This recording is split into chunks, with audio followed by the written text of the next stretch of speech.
I'm scared. Well, too late, because I unmuted you already.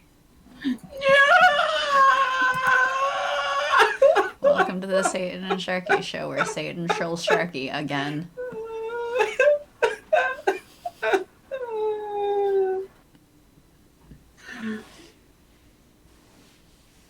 What are we talking about? We should probably talk about these things. Is there things to talk about? I don't know. What is there to talk about? What is life? Life is a series of misfortunes and then we die. I mean, that's an interpretation. That is an interpretation. Yeah, the final misfortune is that we die. Or maybe it's a good fortune. No, that's supposed to be a misfortune. I don't know. I don't know how I do this. All right, stream. We're off to a great start. I don't know how I do this stream every week. You mean multiple times a week? We stream multiple times a week, Sharky. I don't believe that's true. I think this is all just a dream. Is any of this for real? Oh gosh, dang it. Oh my gosh. Don't start with that this early. I'm not drunk enough for that. Well, go and get something to drink. I have something to drink. I don't have anything to drink other than water. Well, why don't you have anything to drink? I mean, I have water, that's a drink. You have wood? Yeah, I have wood. I'm drinking wood. That doesn't sound very appetizing. No, it's just maple syrup. I was gonna say gin. Yes? A gin? So like a genie? But not a genie because they're very different things? Have you had gin? I forget. I don't know. Don't ask me these questions like I know what alcohol I've had in my entire life. Who do you think I am, an intelligent person? Yes. You are sorely mistaken. Okay. Well, I'm currently practicing my Japanese first. Give me 1 sec to finish this Duolingo lesson that I started before we hopped on the stream, and then I went, oh shit, wait, I'm still in the middle of one. Why? Oh my gosh. What? Huh? Yes? Comments, questions, concerns? I'm surprised people watch us. Well. Yep. Because this is about normal for us. And I don't know how people sit there and watch us. Yep. A lot of concerns. Which concerns though? Is that how you watch? Is that how you watch us? Just like you concern every second of you're concerned every second of the stream? I mean, that mood wouldn't be shocking if people watched us and were just concerned every moment. I'm more concerned that somebody shows up and watches us. Well, apparently they do. How you doing, Death? How do you do? Howdy. Howdy, partner. No, you have to do the knocked voice if you're going to say howdy. I don't know if I could say howdy in Knox voice. No? But it's like a slow southern drawl, right? Yeah, but like... Let me try to get it...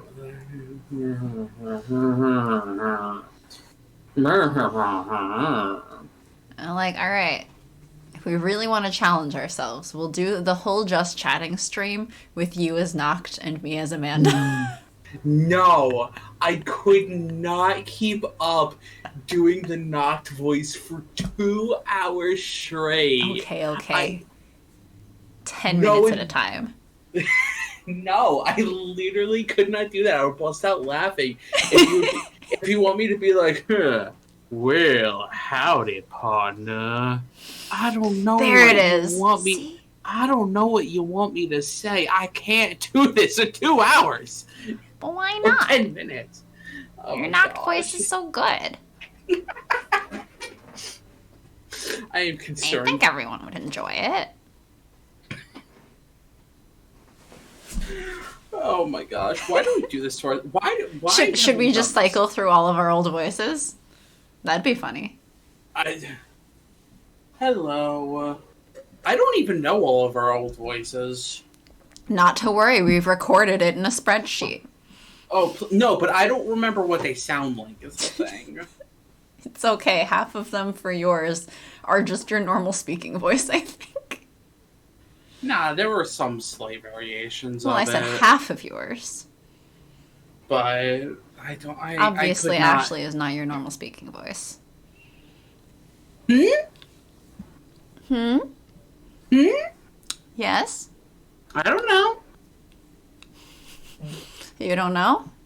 I don't know. I don't know anything. Okay. Let's just all take a nice nap. I'm pretty sure just chatting is at least supposed to involve chatting and not napping. What? Says who? I feel like that would have to go under an ASMR. Nah, if you're napping on stream, you get banned. If you're napping on stream, you get banned. Oh, if you're, like, snoring? No, like, if you legit sleep on stream, you get banned. Oh. So, I remember one time there is a speedrun of a game that legitimately takes a full week to do. And a person wanted to stream it, the entire thing. So at one point, he left the stream running and went to go sleep because, like, one thing that you have to do in the game takes a literal full week to do. So he just let the game running and the stream running for a week, and Twitch banned him. Well, I guess if you're running for a full week. Yeah, but like, nothing was happening for like 8 hours while the person was sleeping. The stream was just up and the character was kind of just standing there. Well, yes. So it was a thing, and Twitch was just like, nope, this isn't something we're allowing. Well, because it takes their bandwidth, right? Yeah. Like, you're using Twitch's resources in the process. So, yeah, that makes sense that they would not be happy about it. It's a... But if you made a point of a stream in which you were just sleeping and it's labeled like sleeping and, I don't know, ASMR or something, would that not be allowed? I don't think... Because then it's not advertising that you're doing anything. No, I don't think Twitch would allow it. Does Twitch even do ASMR? No, not that I... Interesting. Not that I know of. Interesting. I mean, people probably do it under just chatting, but like, it's not a thing that I've heard of. That's fair, I guess. Twitch changed their terms, and now you can't play copyrighted music at all. Yeah. Oh. Yeah, that's a thing. Clone Hero used to exist on Twitch, and now it's like you have to do... If you try to do it, you have to do some weird finagling. It's gotten bad for like Rock Band, Guitar Hero, and any of them. You basically can't do any of them on streams. Yep. I mean, even Twitch's own Twitch Sings got killed. Yeah. Like, they developed that themselves. And they had to kill it. And they deleted all the VODs and everything. Yeah. That's... Alright, for the 2-year anniversary, we have to bring back Sharky Sings. No! See, that's going to be the interesting part on the archives, is I get to skip the, like, before Twitch things. Well, I think YouTube should allow it. Because YouTube lets people do, like, covers and stuff. You would just have to make sure it's not being monetized, I think. Twitch banned Dragon Force guitarist for playing his own music on stream. Actually, that is true. I did hear that. Yeah. Well, I mean, I watch Mike Shinoda once in a while, and he was talking also about how, like, I mean, 'cause he's from Linkin Park, and he has his own music. It's like they invite musicians on here, but the problem is they don't have, like, special permissions kinds of things built into it. So if he uses any of his own music, he cannot have the VOD of it. It gets muted. Yep. Even though, you know, again, it's their own music and they're professionals. And it really means that anyone can't, like, go pro off of Twitch. Because as soon as they move into being pro, suddenly they can't play their own music. Yeah, it's kind of ridiculous. Vinesauce Vinny got DMCA. That is ridiculous. Yeah, that too. I mean, a lot of the automated systems are just kind of fucked that way. Yeah. And at the very least, what they need to do is build something that would allow someone to, like if someone's verified, essentially, to mark certain things as, like, they own that so that they can use it. I feel like YouTube tried YouTube has improved a lot on that because they know that they, like, support so much official music at this point. But I still think it doesn't work properly. Oh, I'm sure. Like, it's still, like, not the best because it's not going to be, like, super top tier amazing. Yeah. It's not possible. I think what YouTube has done, I don't know how they are about, like, sort of mid-tier artists doing it. Because YouTube, I think, works with music companies enough at this point with all the Vivo accounts and shit that they can at least have all of the, like, official accounts be fine, pretty much. Like, you're never going to see a Vivo account have their own shit, like, muted if it's an official account. Because that stuff is verified through YouTube in the first place. So all of those sort of official accounts seem able to go through just fine. And, like, small artists who are just getting started won't necessarily have their stuff DMCA'd because there's nothing to compare against in the first place because they're not, like... See, you would think officially. That, but then there are obviously people who still... Because even if the automated stuff doesn't, you can manually go and give people copyright strikes. And people do it. Those are vindictive assholes. I don't know what to say about that. I can only talk about, like, the automated systems, right? Because technically, someone can submit a copyright claim on whatever, and it's not even necessarily true, but they just do it.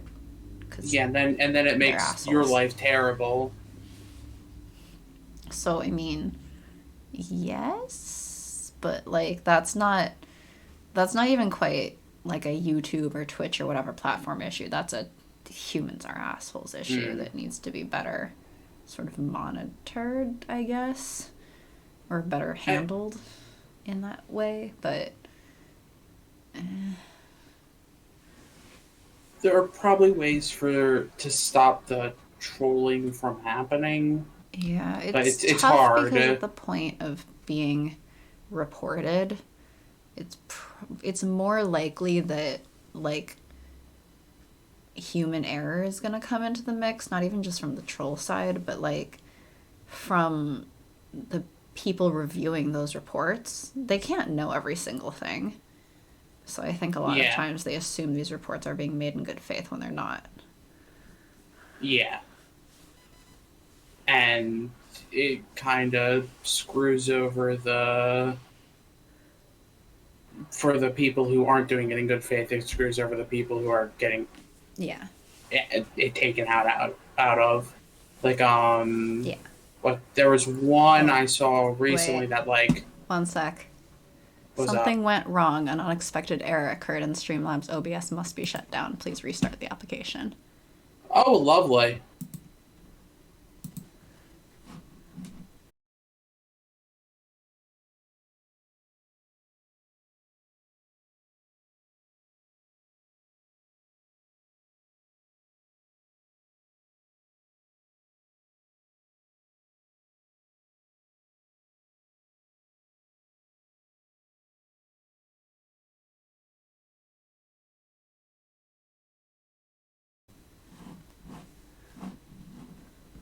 Oh, okay. I think now we're back. Are you sure? Back. I mean, the thing went away from the broken stream screen, so I believe we're back. Sorry. What were you saying? Streamlabs suddenly shut down on me. It happens. I mean, computers are pieces of garbage. Yeah. Well... I flippin' hate computers. I would say, don't blame the computer, blame the programmer, but I should not say that because I am a programmer. Yeah. Please don't blame me. But also, like, computers are still pieces of crap. Because... computers are stupid. Well, I mean, it also just... at work, we... Every day, we at least have one person call in because their hard drive failed on a computer that might be like a year or two old. Because just... Okay,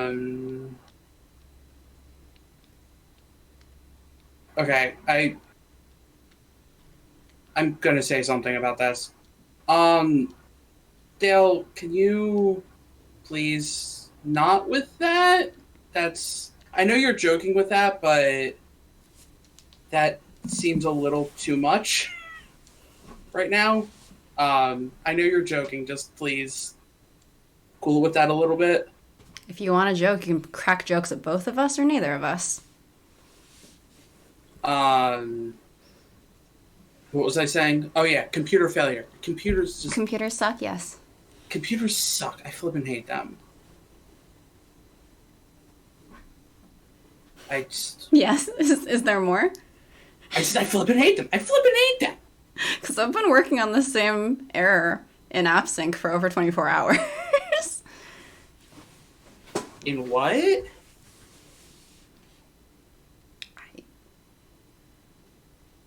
That's not the relevant question. I mean, also for 24 hours? Well, I mean, not 24 hours straight, but I've been dealing with the same error from AppSync for like a day and a half. Jeez. Oh, AppSync. And it takes like 5 minutes to refresh the schema page. I know you have no idea what I'm talking about anymore. I have no idea. I'm pretty sure no one in chat knows what I'm talking about either. It's fine.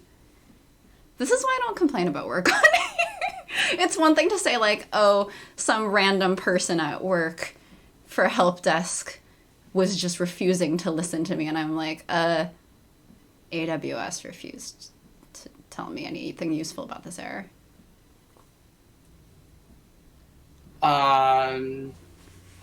No. I mean, yesterday it was person at work literally insulted me. See, that's more immediately like people understand it. I don't think people are necessarily generally familiar with the UI of Streamlabs and what the words mean unless they're also programmers. Oh my gosh. Again, I say, why do we do this to ourselves? Why do we do what to ourselves? Have jobs? Because capitalism. Stream? Stream? Yeah. Something Ace community. Something building Ace community or something. Right. We should talk about asexuality on this stream at some point, probably. Considering we are an Ace stream. I mean, that's a thing of what would you talk about? What would we talk about?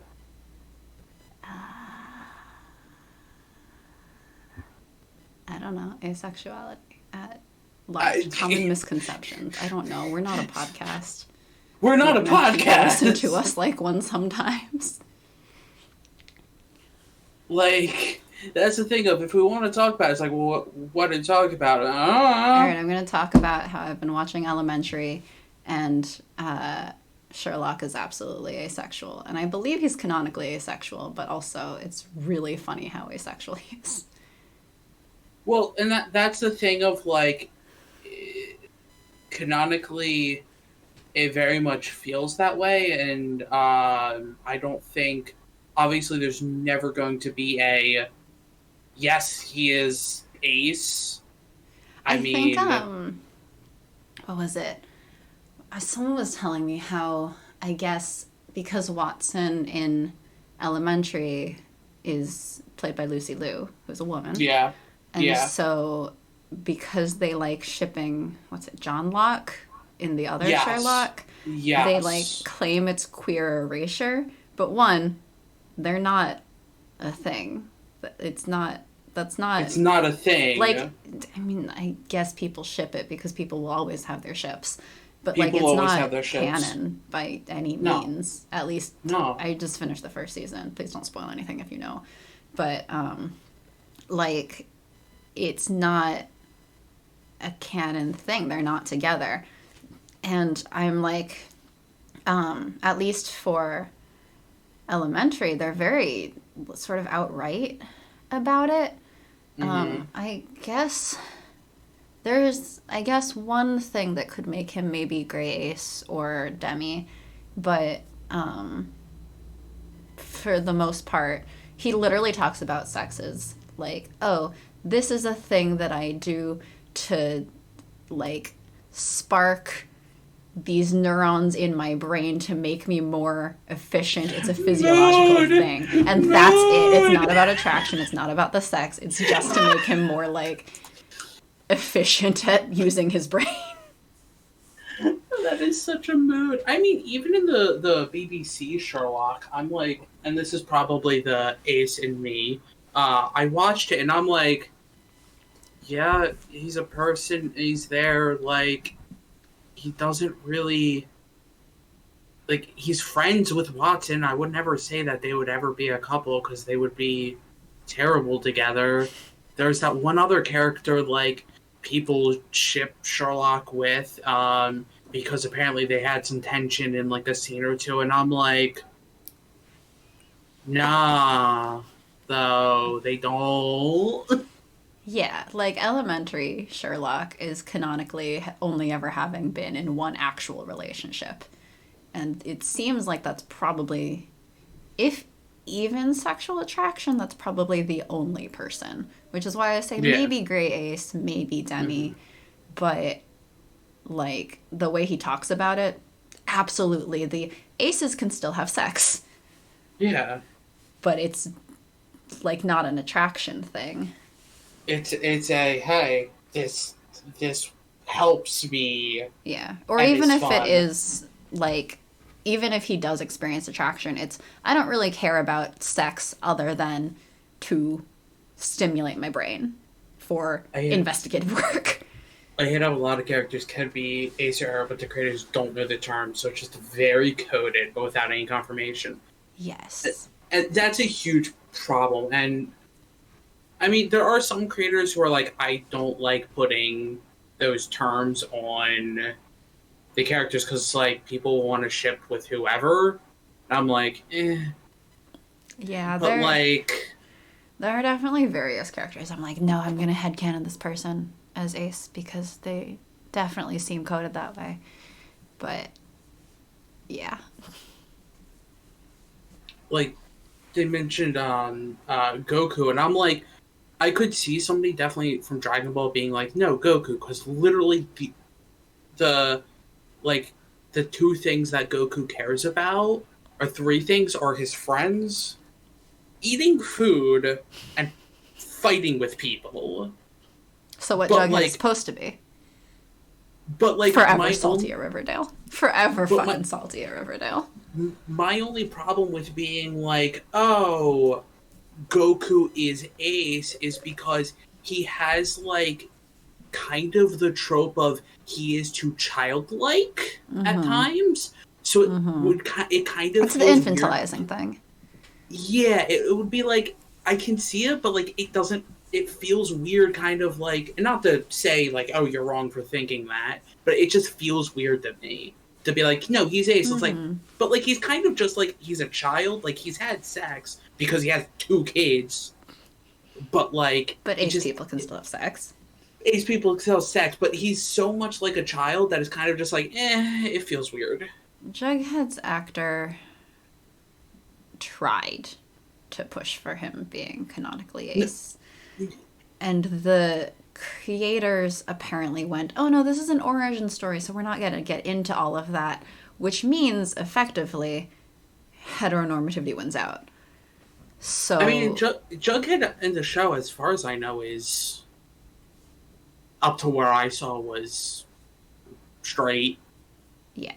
I mean, like, straight. The thing with realizing that you're Ace, I think, is that it's a little bit different from, like, Aloe before you realized kind of thing. Because comics Jughead seems not just Ace, but, like, sex-repulsed Ace. Whereas... Or, I mean, and even that aside, like, you don't go, ooh, hot, and, like, start making out with people, and then realize, oh, wait, could I be Ace?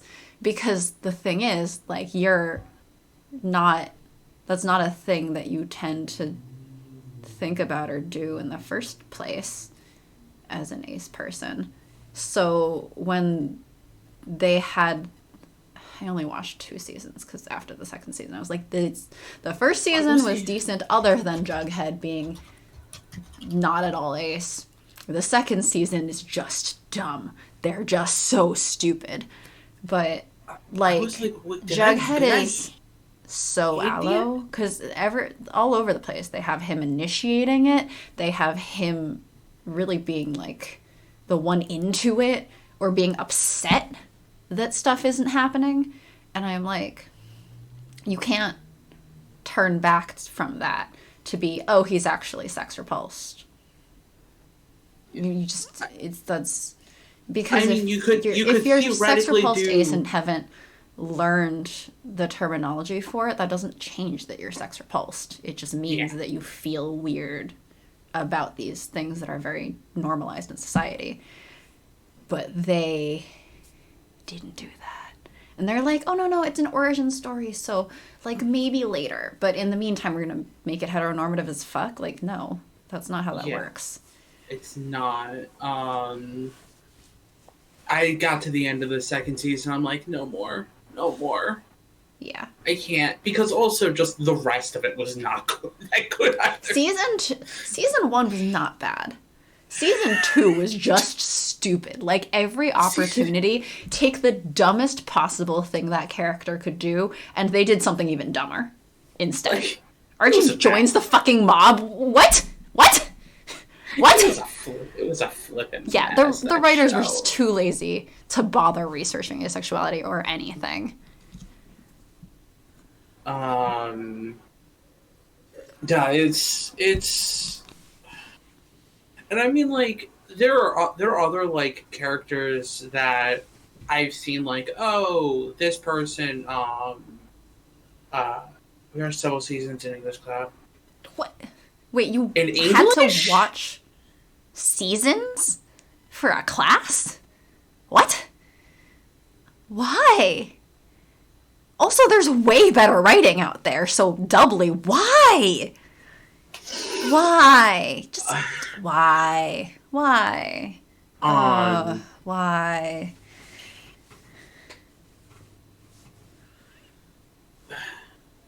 See, and it also probably doesn't help, I mean, for headcanoning, when you can, like... hey, I think this character's ace, and somebody's like, no, they're not. They can have sex. It's like, what? I mean, like, aces can have sex, but are they probably going to be the ones to initiate it? Probably not. At least in my for my experience, has always been, like, it's not a thing I even think about until whoever my partner was at the time starts doing things, and I go, oh, right, that's a thing. And then, I go, I don't really want to yet. See, one of my exes was good about that, and the other was not. See, I remember in high school, I went to Christian school, so obviously nothing was explicitly happening or being talked about in school, because you would literally get thrown out if they found out about any of that stuff. Even though some people tried to make things happen and got caught, and it was awkward for everyone. But I remember some, like, people making jokes about it, and I'm like, what are you making jokes about? Oh, well, don't bother me. I just want to read this book. Because I'm like, I don't care. Stop mentioning. I don't care. Why is this something you need to talk about? Because I just didn't understand. Yeah. I mean, I'm okay with sex and fiction as a thing, because it is a thing, right? Yes. But a lot of TV, I feel like, and I guess movies, have gotten to the point of almost sort of gratuity. Like, it's there as a sex sells point rather than... Yeah. So I remember I took a screenwriting class, sadly. That was the worst money I've ever spent. The teacher was terrible. Yeah. However, I remember the first day, he's like, there's two things you have to have in everything. Violence and sex. And he was like, because that's what sparks our little lizard brain and makes us go, ooh, cool. And I'm like, no. Some people really... Sharky's lizard brain, it's Kingdom Hearts. Some people really don't like looking at violence and violent acts in movies. Some people don't want to be watching sex for various reasons. Yes. If they're repulsed, if they're a trigger, or whatever. No, you don't need that in either. I mean, it's not the kind of thing you necessarily want to watch, or that, like, feels appropriate to see in whatever context. Like the common story that people have had of, like, yes, the first time I watched XYZ movie was with my parents. Wait, watching stuff with parents? What? Okay, let's set aside the fact that neither of us watch things with our families. Even that said, like, the people who don't necessarily want to watch things with a bunch of sex scenes when their parents are in the room, because that's uncomfortable. That's fair. That's fair. It's... And I know I've mentioned this to friends. I'm like, wait, why was this scene in this show? And they're like, why not? I'm like... If your only answer is why not, it didn't need to be there. Why not? It didn't do anything. Like, I mean, like, it literally didn't do anything other than they had... It feels like it's just a sex sells kind of thing. Like, there are times where it's like, okay, this is a plot point. This is important to the plot. Could this just as easily be done with a fade to black? Sure. But, okay, This is a plot point. Fine. And then there is, this is in there for sexy times because they just decided they needed sexy times. Like, what was I watching? I forget what I was watching. But, like, I could see some things being like, oh, hey, yeah, like, they're, like, starting a relationship or something, and it's just like, okay, sure, they have sex, like, and they want to show a sex scene of them having sex, like, okay, whatever. Like, but then it's just like, oh, yes, 3 minutes, and it's, like, 5 different sex scenes. What? What? I think before I quit Riverdale, I believe there was a thing where the couples were in like a cabin and they just each were having sex or something, and I was just like, why? Why do I need to know this? Why does this need to be made explicit to me? Why do I need to be informed of in detail of it being shown that this happened between them? It's not necessary. It's just not. Also, these are supposed to be high schoolers. I am uncomfortable. What writer keeps writing these sex scenes between high school characters in all of these different shows? Like, what the fuck? Please, stop. Stop. Stop depicting sex between characters that are supposed to be teenagers. Or worse, implying that they're having sex with adults. Oh, yeah. Oh, yeah. I forgot about that. I legitimately forgot about that. Holy crap, how did I forget about that? Yeah. Was it... I think Pretty Little Liars has a whole thing of one of the characters being involved with her teacher. Oh my gosh. And it gets on again, off again. And they don't exactly frame that it's okay, but they kind of frame that it's okay. And it's just... See, and if there were like no sex scenes in the thing, I honestly would not be like thinking.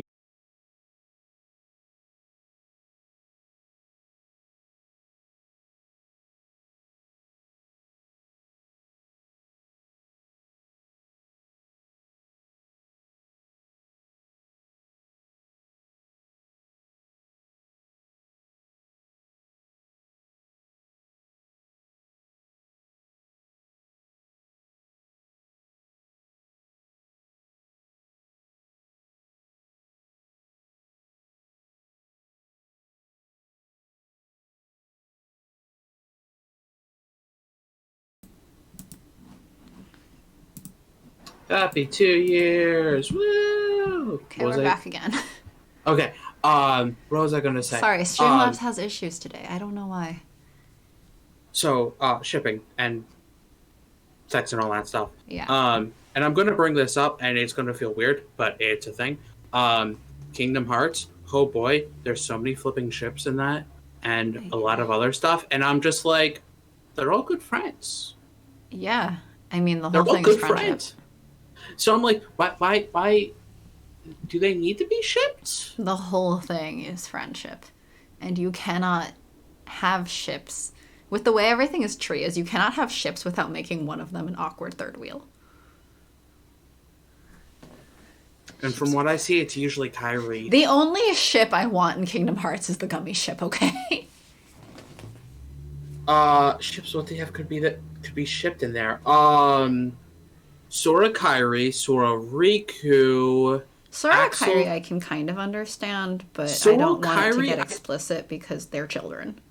Sora Kyrie, I can understand... Polyamorous relationships exist, but it's not written in a way that suggests that. No. Although I suppose at the point where you're making up ships in Kingdom Hearts, maybe polyamory is fine. See, I could...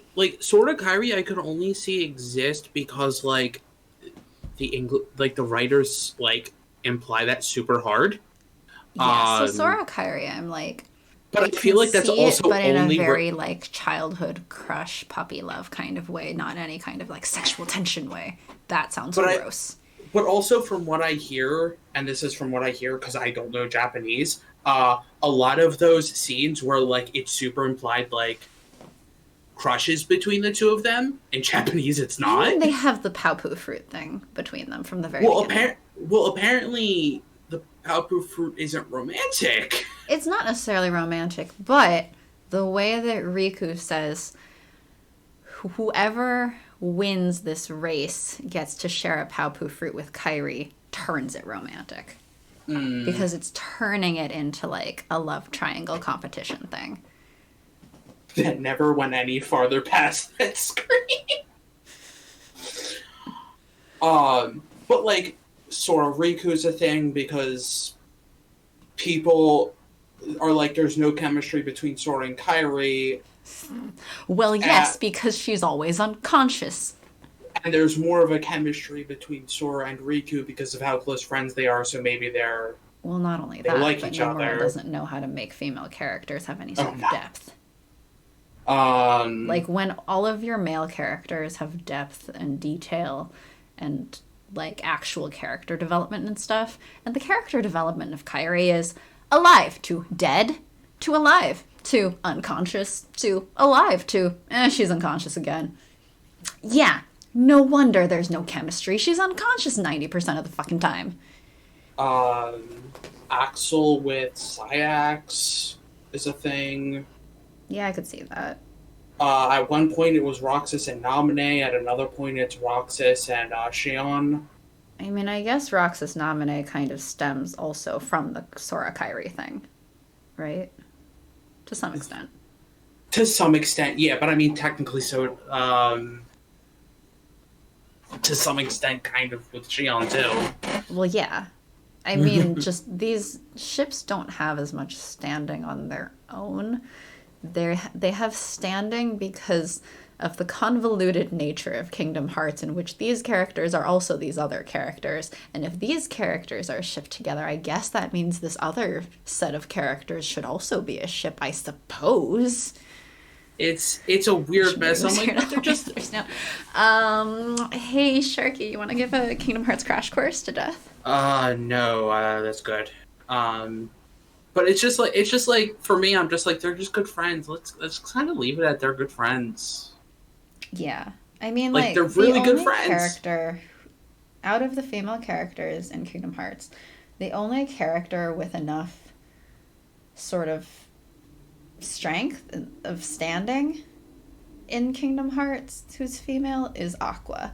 And the problem is, Aqua is just constantly condescending to Terra. So you cannot ship them, because I would start to claim that Aqua is an abusive partner. So, like...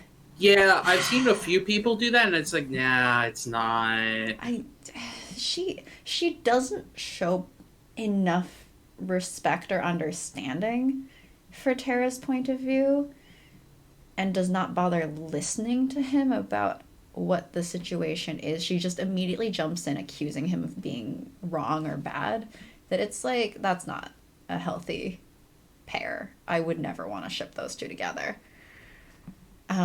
So Aqua's the only one who has enough of a character on the female side to really get shipped reasonably, except there's no one to ship her with because she's kind of a bitch to the only one who would be remotely reasonable. Because then you have Ven, but Ven's literally just treated as the child. He's infantilized. He's the child who's older than everyone in this series. Yeah, apparently. But personality-wise, it's the same as you were saying about Goku. Yes, literally, yeah. So, and I mean... it's more like the relations between the characters. I keep forgetting what they are. Okay, so Roxas is basically the body without a heart of Sora. Naminé is that for Kairi, right? Here's the dumb thing about sort of. Roxas and Naminé. Here's the weird thing about Roxas and Naminé, though, because Roxas is the body of Sora without Sora's heart, but with Ventus's heart. Yes, Naminé. Right. So, to clarify, Sora has way too many fucking people inside of his heart in the first place. And nobody's okay. So Heartless. Heart is not soul. This is the dumbest part about Kingdom Hearts is that nobodies are the body without the heart. Heartless are the hearts without the body. So Heartless are actually hearts, and nobodies are bodies. So why? Naminé is actually. And here's the dumb thing. It is the person created from Kairi's soul, but Sora's body. And this is where I'm like, was Naminé Kairi's nobody? Not exactly. No, you can kind of joke Naminé is their child. Their love child. And then there's Roxas, her stepbrother. And then Ventus, the step-uncle. And Vanitas, the other step-uncle. Vanitas, the twin step-uncle? I mean, because he's... But he's not really kind of a fraternal twin? Not... Well, is it twins, or is it, like, a fucked-up clone? No, not a clone, though. Actually, in 3... Well, in the sense that he's made out of... Like, he's pulled out of Ven, right? I wouldn't say clone, though. I would, like... Okay. I don't have a better word for... They split him in half, and this is the half.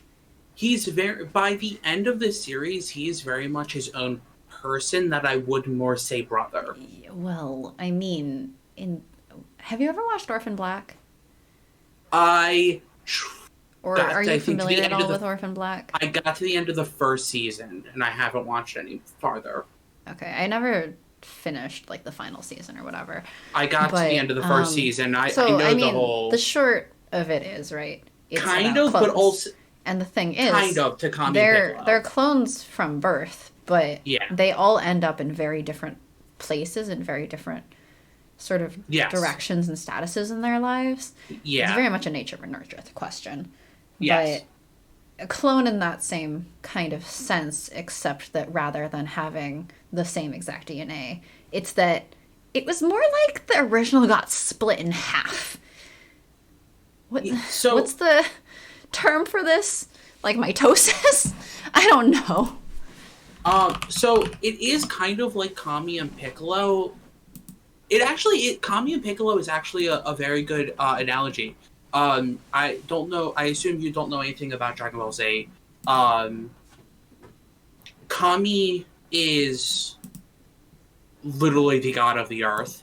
It's been a long time since I dealt with DBZ. When Kami was trying to become god, he, like, the person he was training under literally was like, "You're too evil for this. I can't let you have this." And so he's like, "I'm too evil? Cool, I'm gonna rip the evil out of me." The good side became Kami, the bad side literally became a person named the Demon King Piccolo. Me. So it's kind of like that, where all I remember of Piccolo is that he's green, and that he basically shares a name with a baby flute. Yes. He's supposed to be evil? Piccolo, yes. Piccolo was evil. Like pure evil? Yes. I never knew Well, this. okay, so there was the Demon King Piccolo, but then there was Piccolo Jr., which is the one from actual Dragon Ball Z, who basically becomes good because he takes care of Gohan and Gohan makes him good. Ah. That's nonsense. Welcome to Dragon Ball Z. It's as stupid as Kingdom Hearts. Why do you like all of these fandoms that are absolute bullshit? Because they're as ridiculous as I am. Oh yeah, that sounds about right. See, but Piccolo Jr. is not really a clone. He's more of a child. He is a clone, but he's also not. Kind of like in the nature versus nurture argument. Anyway, so we didn't even finish explaining Kingdom Hearts. So Vanitas is the darkness ripped out of Ventus, became a person, but then because Ventus and Sora connected when Sora was a baby, Vanitas now looks like Sora, but it's still still basically Ventus. Yep.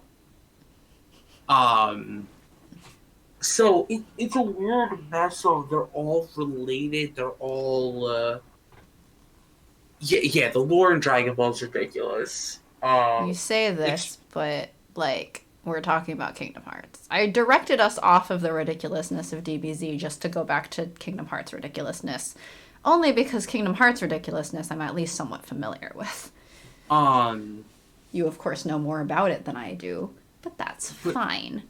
It's useful for me because then I just refer back to you when I have a question. But like, it's weird. It's so explaining Ventus Vanitas Sora Roxas combo and Xion is just a mess. The unholy quartet. You've heard of the Holy Trinity. Quintet. Now get ready for the unholy quartet.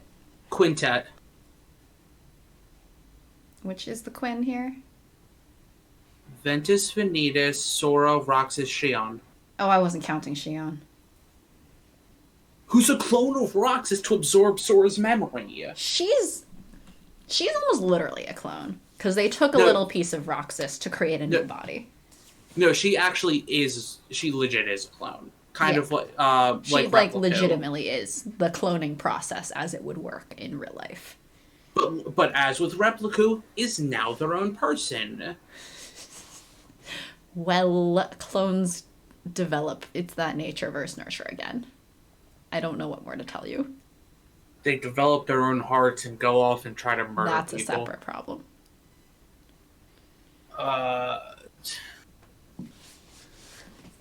Actual cloning. I am like, yes, okay, I understand this. Ethics and morality and whatever aside, yeah, okay, I understand basically the science. Kingdom Hearts cloning is what? What? Kingdom Hearts cloning is literally, here's a body, let's stuff some memories. And, also, it has just occurred to me that your thing about Naminé basically being Kairi and Sora's child means they achieved it. They achieved asexual reproduction. Just bringing us back to the ace topic, you know?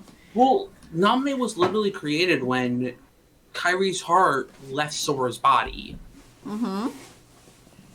So that it's an easy joke. It's a child.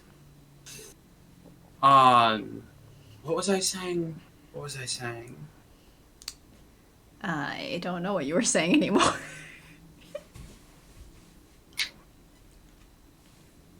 No, the clones are literally just, here's a body, let's stuff some memories in it, let's put a fake heart in it, boom, it's a person, oh crap, it made a real heart, now it's a person.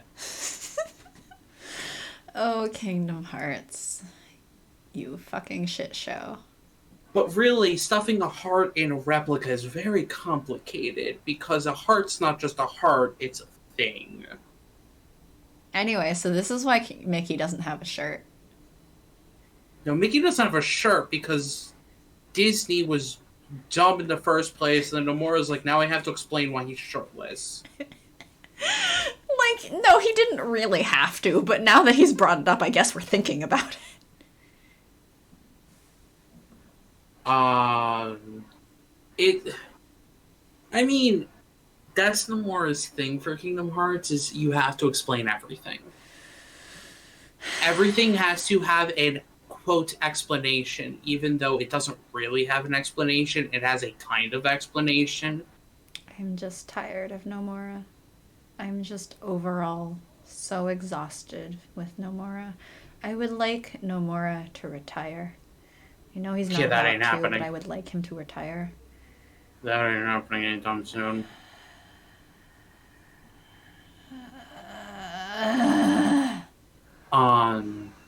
The degree to which Nomura hates women is just, well, about on par for the games industry, I suppose.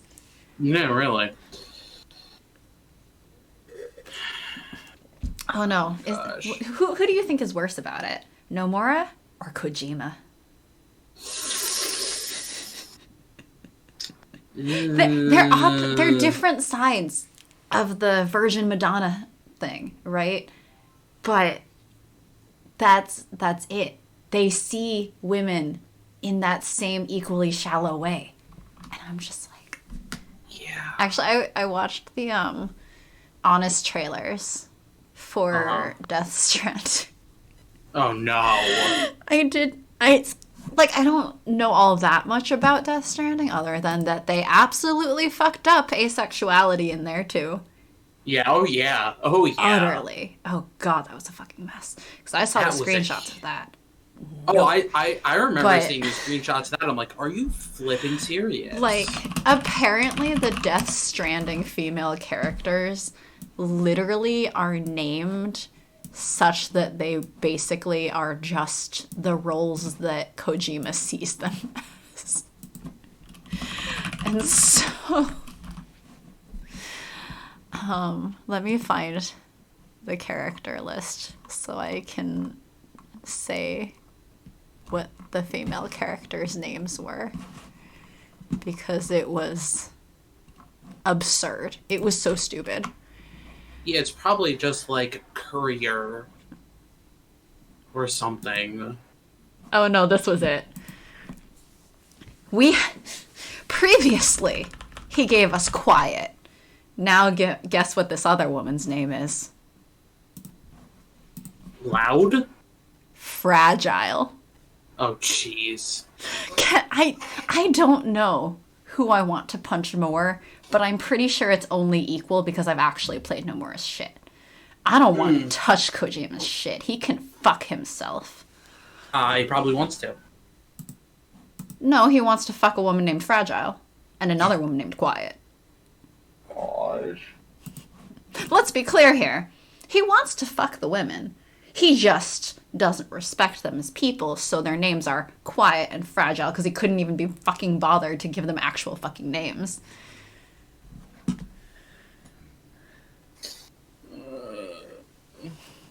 Yeah, he literally named a character Fragile, and I think there was another one that basically amounted to calling the woman Mom.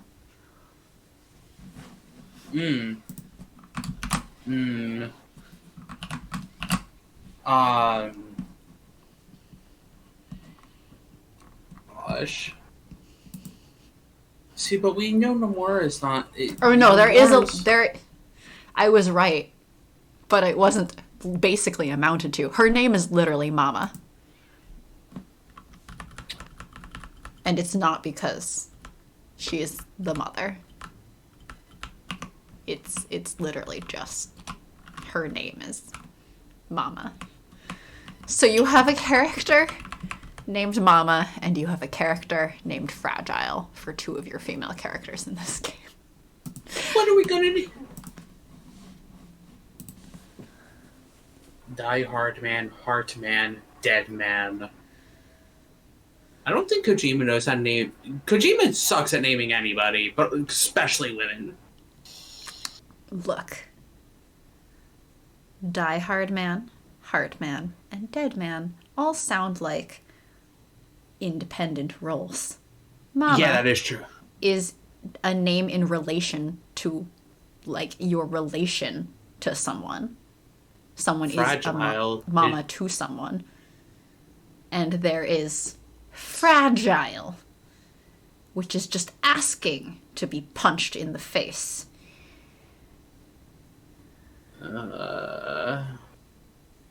Also, Die Hard Man sounds like Power Fantasy. Power Ranger? It's a new Power Ranger, Die Hard Man? Go, Power Die Hard Man. Do, do, do, do, do. Yeah. So there's that. And that's why I'm like, I don't care how much fanboys want to suck Kojima's dick. Just like I really don't care how many fanboys want to suck Elon Musk's dick. All of them can sit in a hole somewhere. I don't know. But like, Nomura is the flip of the like over-sexualized character named Quiet, where Nomura has these female characters and they are put on pedestals. Kairi is a princess of heart. She is pure light. She can do no wrong. She can only die. There's no room for anything else. You really can't develop a character that is pure light. Like, there's no place for that to go. There's no arc to be had. She's just a gem, basically. the creative director or just the director? I forget what his actual title is. Yeah, of Kingdom Hearts. Tetsuya Nomura, yeah. And I mean, just this happens with almost every game he touches, is that a woman is killed to give male characters feelings. Men cannot feel unless they are motivated by hurt inflicted upon a woman. Wait, men are supposed to feel things? That's not what I was told as rage and murder, I guess. That's not what I was told as a child. Sora feels happy. And he had one scene where he was sad. Well, he said a couple times, but then Goofy and Donald told him that the ship runs on silly faces or laughter or some shit, and so then he's not sad anymore. It's fine. Everything's fine. Everything is fine. Where's that emote? It's dead. The emote is dead. Me too. Me too. I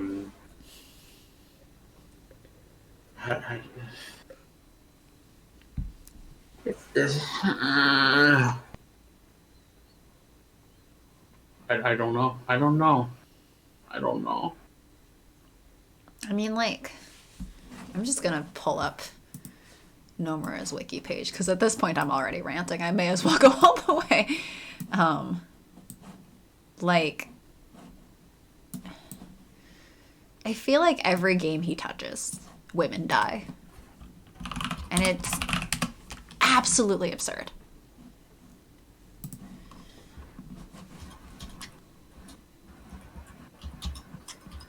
Alright, I searched Nomura and got a bunch of things about a company named Nomura. Let's see.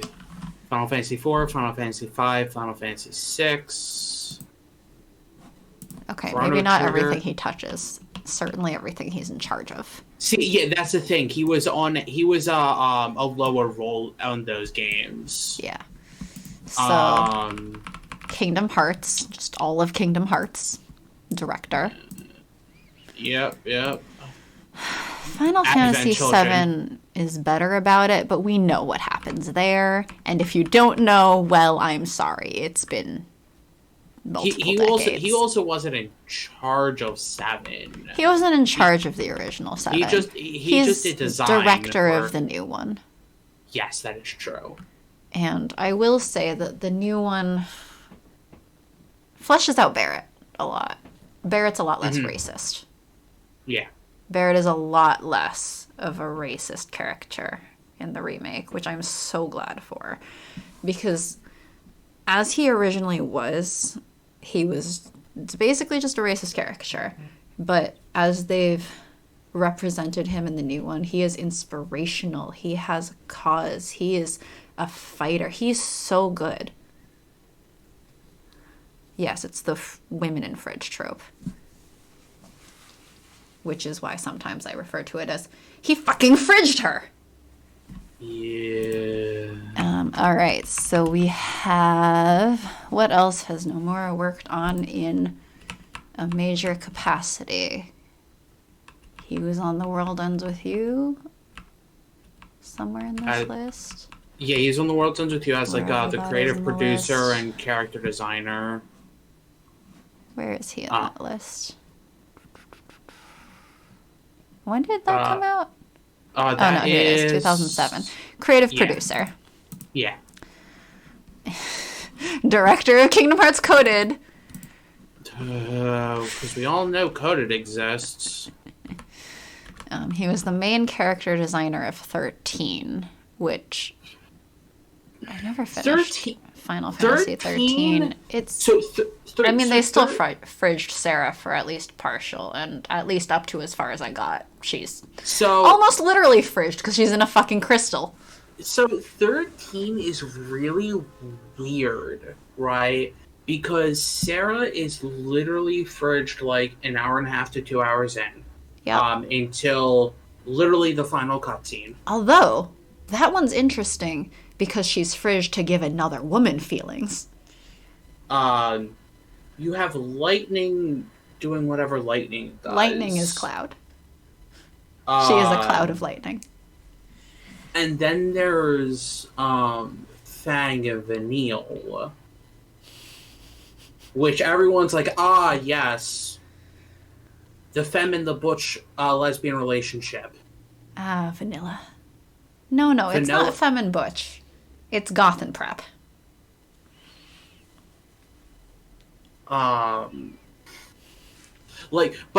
Key lesbian relationship.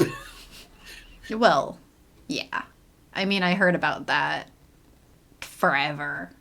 Almost as soon as I looked into the wiki at all. Yeah. Because I was nowhere near finishing it, and I didn't know if or when I would ever get to playing further in that game. As it stands, I will probably never finish that game because I have to start over from scratch because the file is on my ex's PS4, PS3, I think PS3. PS3. Yeah, PS3. Yeah. Because I didn't have a PS3. I skipped directly from 2 to 4. So, given that the X has the file, I will not be playing that file again. So I would have to start from scratch, and that's just a lot of work. It's a lot of time. But then, at the end of 13, Sarah comes back, but then also lightning disappears, and then, gets crystallized for an entire game. Wait, lightning's in a crystal for that entire game? For 2, she is. All I know about 10-2 is more time travel shenanigans. Yeah, 13-2, lightning's 15, gone. 15, a character is fridged, and then a different character is fridged. Don't ask me the order of those. I won't talk about it. World of Final Fantasy creative producer and character designer.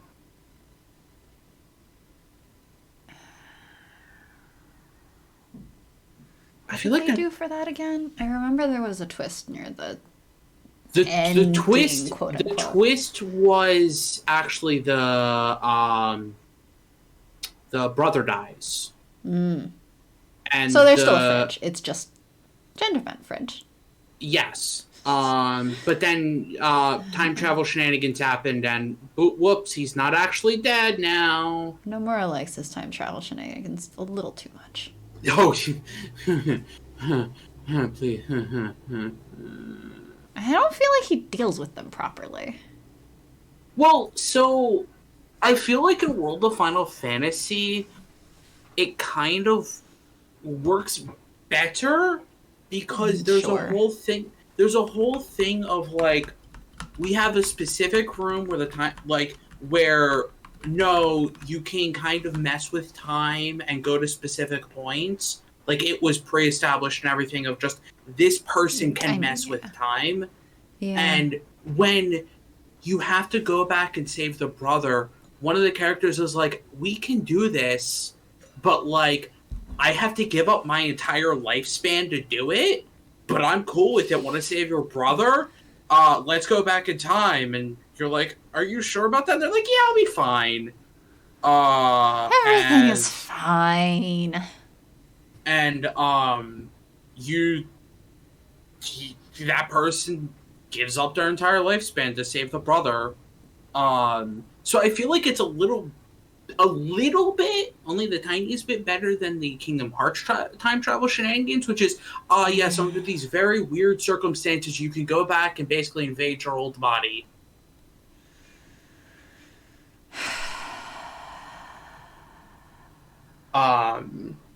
Alright, so World of Final Fantasy is the only remotely fine.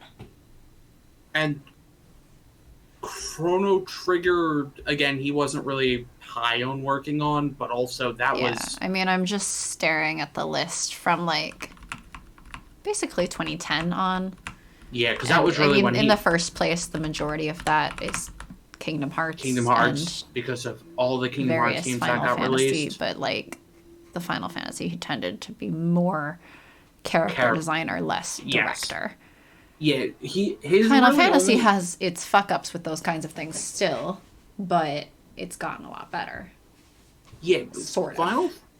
Like, except 15 got fucked over. He seems to only really, like, I think 7 and 15 were the only two Final Fantasies he's actually, like, led, and then 15 he got booted off of. I mean, I'm seeing 13 here as main character designer. There's a lot where he's character designer. Yeah. There's also all of the random things he gets credited on, it seems. Like Smash Brothers and in which he is stuff. the character designer because they had a DLC or something, or like a special event with a Final Fantasy character. That's it. Yep. Like Tekken and Smash Brothers and Smash Brothers and Smash Brothers. Yep. And random mobile games. Yeah. Because if you like. Yeah. Puzzles and Dragons. Oh my gosh. Yeah, I just... Nomura seems to tend towards this trio thing. He seems to tend towards fridging women. He seems to tend towards, like, there is a canon ship, but we're not going to flesh it out at all. You're just going to have to take our word for it because this is the main guy and this is the main girl, and therefore they should end up together, which is, bullshit. And yeah. And other than that, the female characters are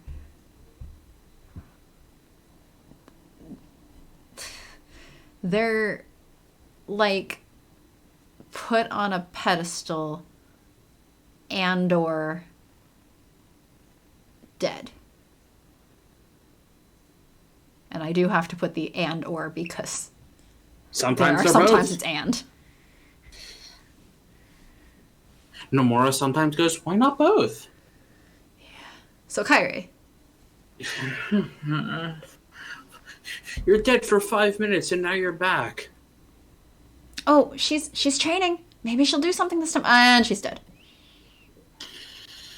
She spent the entire fucking game training. Oops, suddenly dead. Oops, all berries. Oops, all the female characters are dead. Oops. I'm always wondering which one, like, I always want to make the oops, all berries joke, but I always hold back from making the oops, all berries joke. But why? I Why would you hold yourself back this way? Because sometimes... Just do the meme. Joking is not the best solution. What? What do you think we do here? On this stream of silliness. Sleep. Okay, good night. I thought you said we would get banned if you slept. Yeah, whatever. Okay, I'll go away. Bye now. Bye. No. I can't do just chatting on my own. I mean, could. People can. I cannot.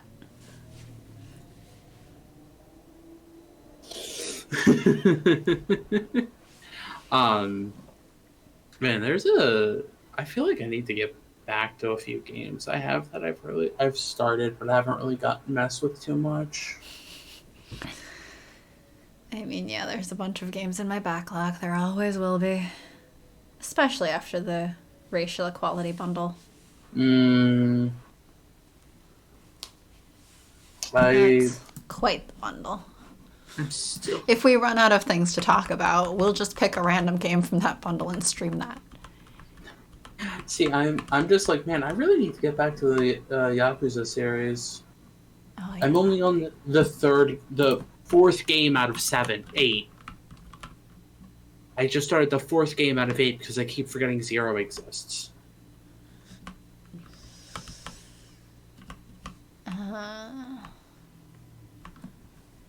Alright, I'll be right back. Do you want me to put on the be right back screen, or do you want to keep talking? I mean, I don't know what I would say. I would kind of just hear random things. I mean, I don't know. How do you do this? Just explain random Kingdom Hearts things. I'll be right back. That's so much pressure.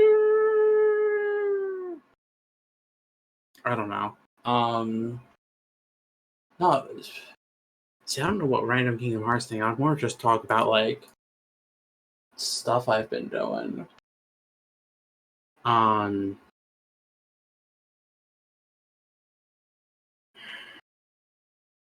Thinking of thing. See, I don't know. There's so many games I need to get back to playing. I've been playing my PS4 a little bit, but like, I kind of need to mess with something else.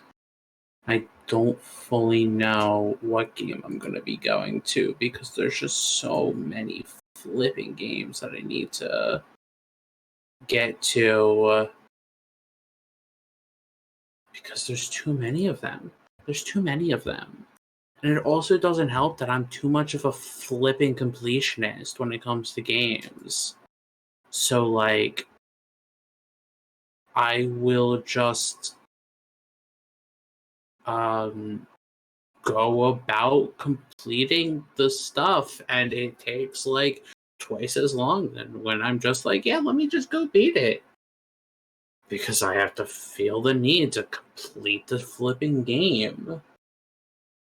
Like, the Yakuza series.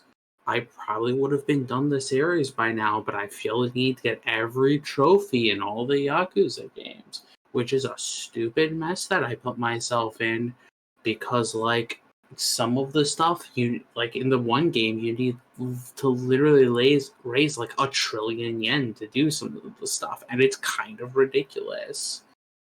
And it's like, how am I going to do this? And then I spend like 40 hours doing it. And then it's like, man, I could have been playing a different.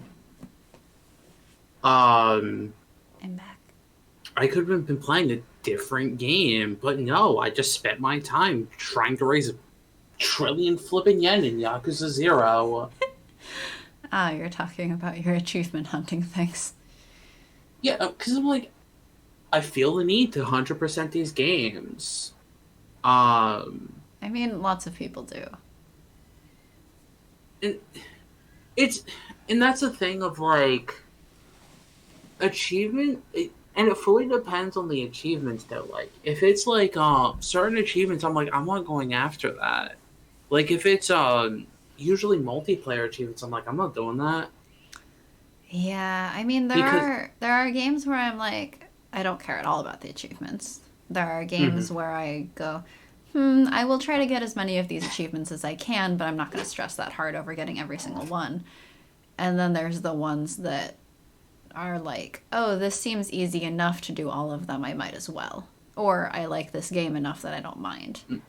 See, and like, it fully depends on the game with me because there are some games where I'm like, as long as I know what is missable, it's not that bad. Like, what was it? I was playing like Final Fantasy 15, right? There is an achievement on the Steam version of it for getting like 80% of the files in the game, and about like 7 of those files are missable because unless you go back to the chapter, but then that screws up other stuff, as you well know. Yes, as I well know. So, like, you have to... It's basically like, no, make sure you don't miss these 7 because that will really screw up all this other stuff. As long as I know stuff like that, I'm like, okay. Like, I just play the game as I want. I'm like, make sure I get that and that and that. Okay. Yeah. What really screws me over is when games are like, yes, now beat the game in under 3 hours. And I'm like, cool, gotta learn how to speedrun it. See, there's those, which I don't... Like, I'm not going to bother with those, usually. And then there's, like, the kinds of achievements that are like, oh, you have to get this really insanely high score in this mini game, which is super painful to go through. And I'm like, I'm not going to do that. I'm not doing this. I will try... Like, it's the same with Stardew Valley, right? Is that there's, like... achievements like ship 1 of every crop and that kind of thing. I'm like, yeah, I want to do that. And then there's get this high of a score in the Protector of the Valley whatever fucking mini game, and I'm just like, no. No thank you. Fuck off. That was the problem. So in World of Final Fantasy, right? Um, there is a certain mini game where it's basically like a little strategy game where you have to kill 3 enemies, but the enemies are invisible, and you kind of have to go off of some, like, it's kind of battleshipy, but then like if you hit them, they move a little bit, so you kind of have to figure it out. There is one Mirage, aka a Pokemon-like thing, that you can only get if you beat that in 5 moves, which is basically you might be able to miss like once. I spent 4 hours getting that, and I'm like, I hate this. This is terrible. Why would you do this to your player? Yeah. Like, it's achievements that are like that, where it's like, I have to do this how many times on the off chance I might get this? Yeah. If I get it, great. If I don't get it, hard pass. Don't care. Do not care enough. I would like to get as many achievements as I feel like are somewhat realistic or like aspirational within reason. But if a game has shit like that, I'm like, it's not worth it. I don't care. I do not care. Fuck off. See, whatever. I won't 100% this. That's fine. If it has like a strategy to it, like, okay, like if you are able to. Great. Now's the time. We can go back and explain Kingdom Hearts to death. No. If you're able to, like, if it's just like, oh, hey, like, start out with, like, this move or this move, and then, like, you'll be able to plan out a strategy or something like that, I find it's a little bit easier than just, take your RNG guesses and hope you randomly get it. Right. Those are annoying, to say the least. Yeah. It's always, for the speedrunning ones, it's always interesting because those are part RNG, because you have to, there's some randomness to the games. So, like, I was an idiot, so I've only beaten Octopath Traveler once. I've done the demo. There's still more to do in the demo. I'm actually really impressed with that demo because it lets you do, like, the first chapter of every character. Yeah, no, you get a solid, like, few hours to do whatever you want. I already played for a few hours, and I'm only on, like, character number 3 or something? 2 or 3? I forget how long, but, like, it has a set time limit where you can't go past that time limit. So, like, you can theoretically not do every character if you just mess around. It's a set time limit that once you get past, it just hard stops you. Yeah, and I play games slowly, so I would probably hit that time limit before getting every character. But all the same, like, the fact that it has it, because I'm assuming if you just start a new file, you can go and do other characters. It's just you can't play the whole thing on one file past a certain time limit, I would assume. As far as I know, yeah. Also, the Melody of Memory demo. Yeah, that keeps restarting me, and I'm like, this is annoying. And then it makes me go through the tutorial again. I'm like, fuck you. That pissed a lot of people off with that demo.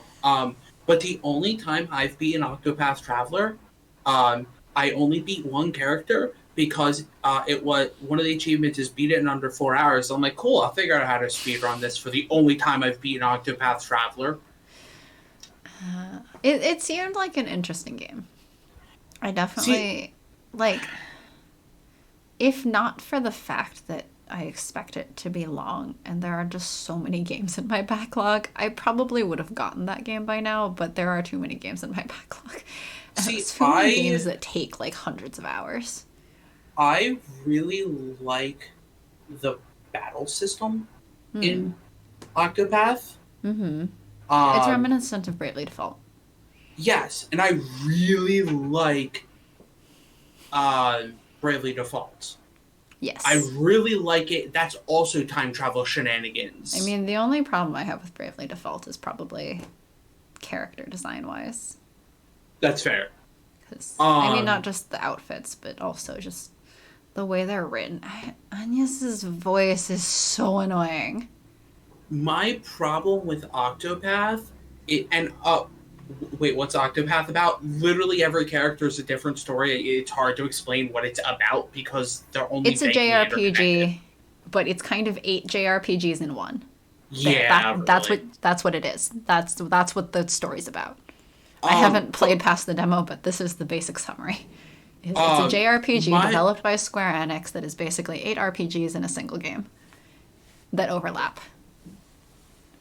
My problem was honestly, I did all the, like, when I was playing it before, I did all the first chapters. Mm. And then, like, I basically immediately went into chapter 2, and I was curb stomped. I was destroyed. And I'm like, wait, what? And it's like, do you expect me to go grind for another 5 hours before I can do a chapter 2? Or am I just don't know how to play this game properly? Like, I don't understand what's going on here. And I was very that throw you confused. into grinding way too early are so annoying. Yeah, that was honestly my biggest problem, was either I don't know how to play the game properly, or it's expecting me to grind more than I want. Yeah. Because, like, grinding is one thing when you're invested enough in the game that you're like, okay, I just need to be a little bit stronger. If I'm a little bit stronger, I'll be fine, and I can get past this boss battle, and I can keep seeing the story. If it's super early in the game, it's just kind of like, okay, but why though? See, and there's a lot of games where I don't mind, like, even if it's not I'm invested in the story or anything like that, it's so easy to grind in it that it's kind of just like I can just mindlessly grind. Yeah, while I mean, Bravely doing Default also made that super easy. Oh, because they had the auto thing. I'm super excited for Bravely Default 2 because I really do like Bravely Default. I need to finish Bravely second. I really liked Bravely Default. I think I bought Bravely second used, and then I never played it. I got about a third. My problem with Bravely Default is it's too long for its own good. Yeah. I mean, they did the trick of basically recycling shit to artificially extend the length of the game. 4 times. Yes. Again, 4 recycled. Flippin' times. Yes. They could have done it twice and I would have been fine. Because it would have been like, okay, the first time's the first time. It's annoying, but it's not that unusual. Like, the first time would be fine. The second time would have been like, okay, it's a new thing. It is slightly different, and you're seeing the different experiences. The third time, if it wrapped up, I would have been fine. Doing it more times, it was like, no, this is actually getting just annoying. Yeah. I mean, because, like, players who want to replay your game will. Forcing players to replay your game against their will, just to finish it, is just going to make all of the players who wouldn't want to replay annoyed.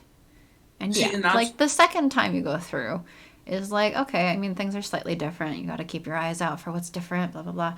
But yeah, by the fourth time, it's just like, and really? It's not... Really? And to their credit, it's not you're playing through the entire thing beat by beat 4 times. Sure, but, I mean... It's a lot... It is very, very, very condensed. It's whittled down, for sure. But it's still 4 times, go. See, Nier Automata, I think it does it a lot. It does it better. Because the second time you play it, you are playing the same game again. However, it's from a completely different character's point of view. You're seeing more things. I mean, that just means it's different. Playing the same thing from a different point of view is not the same as, okay, now do it again. Yeah. Like, the same as Kingdom Hearts, when it, like, lets you flip over to Riku's side kind of thing. It's a bit different. Well, you're fighting the same bosses. It's just a few extra cutscenes and just a different battle system. Yeah, but like it feels like a different thing because extra cutscenes from a different character's point of view means essentially like you're seeing a different movie, kind of. Yeah. So that I'm perfectly willing to forgive. It's kind of annoying to go through the same gameplay, but it's like, oh, this is different. But at the point where it's kind of, all right, it's just blatantly recycled. Like, we just blatantly used this again. Good luck. Have fun. Like, you're just making this a chore. And games should not be a chore, because if I wanted to do chores, I would do my laundry more frequently instead of waiting until the last possible second, other than the fact that I have to pay for laundry anyway, so I'm already waiting till the last possible second. So, and I don't know about Bravely Second and what Bravely Second does, because I'm not that far in the game. Mm-hmm. I don't think they do that, but, like, I could be wrong for all I know. Bravely Default 2, who knows what that's going to be about. Mm-hmm. Because it's not even... To be fair, Bravely Default does have the just not true ending where you can cut it off early. It has two endings. Right. You have the not good ending, which I think is a harder boss fight, actually, if you go for the not good ending. And you have the good ending, which has some very good climactic moments to it. I actually really like that. Yeah. I mean, I would say it's kind of like a normal end and a good end. Yeah. To put it in terms of games we play on this stream. Yeah. There's like a normal end, and then there's like a true end, in the same way that there's normal ends in Amnesia, but the true end is Ukyo. Mm-hmm. See, and that's another game where they incorporated part of the system stuff into the game. Oh, I love that meta shit. That's one of the reasons I like Amnesia so much, is because that true end really puts into play the fact that this game has required you to go through the endings for every character in order to even unlock it. And so necessarily in that story, it says, yeah, all of these other worlds exist. And you as a player know this because you've seen them. You've been there. You've seen all of these endings play out already. When Ukyo says he's been traveling through time and going through all of these endings in which one of you or the other dies, you know exactly when that is. You can match up those timelines exactly. And it's like, oh, it's not a coincidence that all of these endings end on like this date or end in this way. This stuff is happening. Leads to this date. It's because of this overarching true end storyline. Oh, where it's like, okay, all of these stories were different. They were connected, but they were different. Yep. But there was a reason. Yeah, and all of the times it played through was actually like one giant playthrough. I love that meta shit. See, and I really like, with Bravely Default, it was like, oh yeah, like this whole Street Pass stuff where it's like, oh yeah, like Street Pass your friends, and like you can upgrade your village and stuff.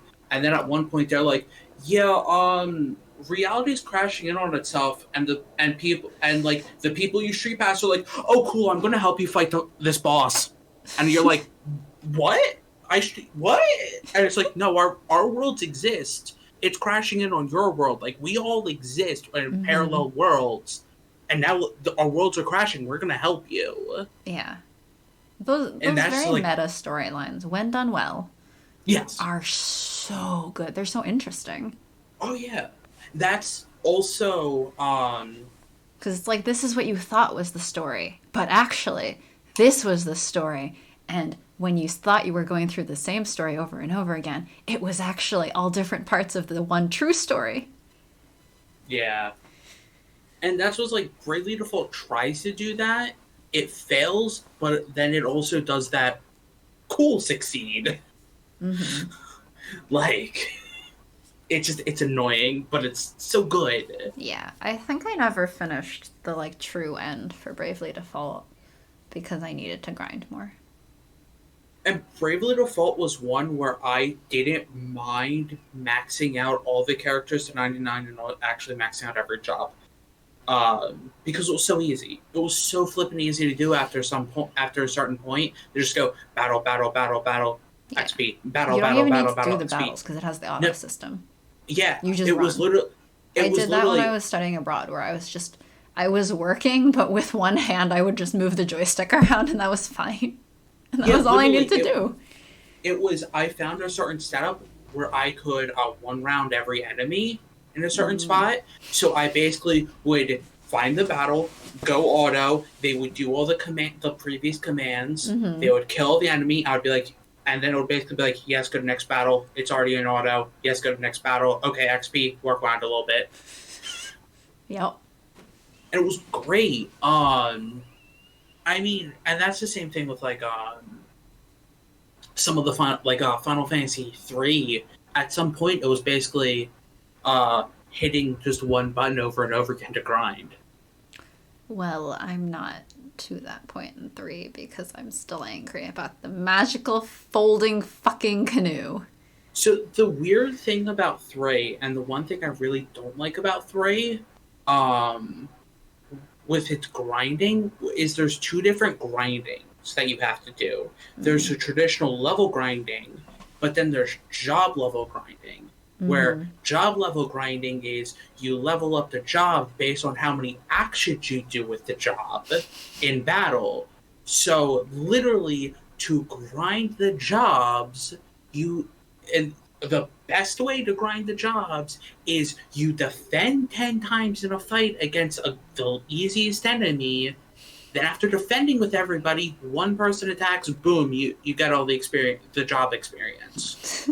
And then you do that to like max level with like 20 jobs. Yeah, I mean, there's also the annoying thing of like,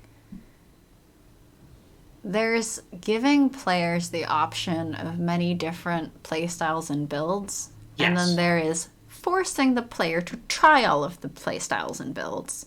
Which the former is nice, the latter is annoying. Which 3 does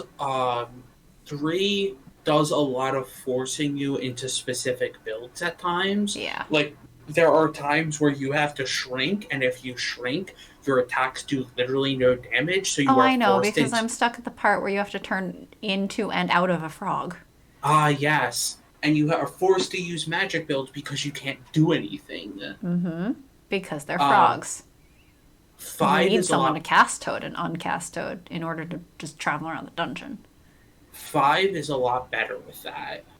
Because they don't actually force you into anything. Yeah. It's just, like, I like when games give you the option. It's just annoying to be forced to try all of the options. Yeah.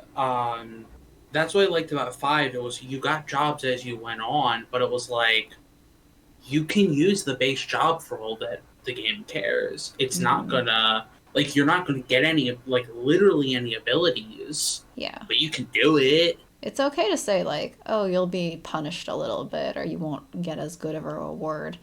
But it's another thing to say, like, oh, you're going to be completely blocked until you play the way we want you to play. Yep.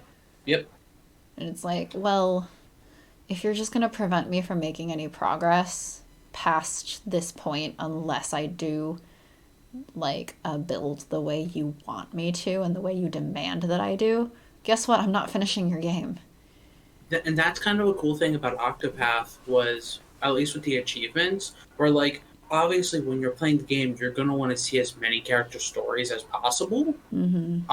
And you want to build out your party and get a lot of abilities. But one of the achievements is, hey, try to beat the game with a single character. It's possible. It is very possible to do it. Mm-hmm. But it's just a little push of like, hey, want to see if you can do it? Want to try it? And you said, yeah, I do want to try it. I'm in the middle of it right now. I'm doing it with the merchant.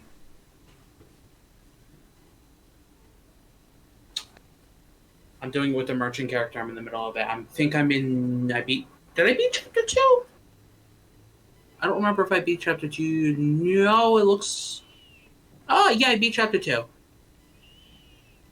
So I'm halfway done the story. Good job. Since there's only 4 chapters per character.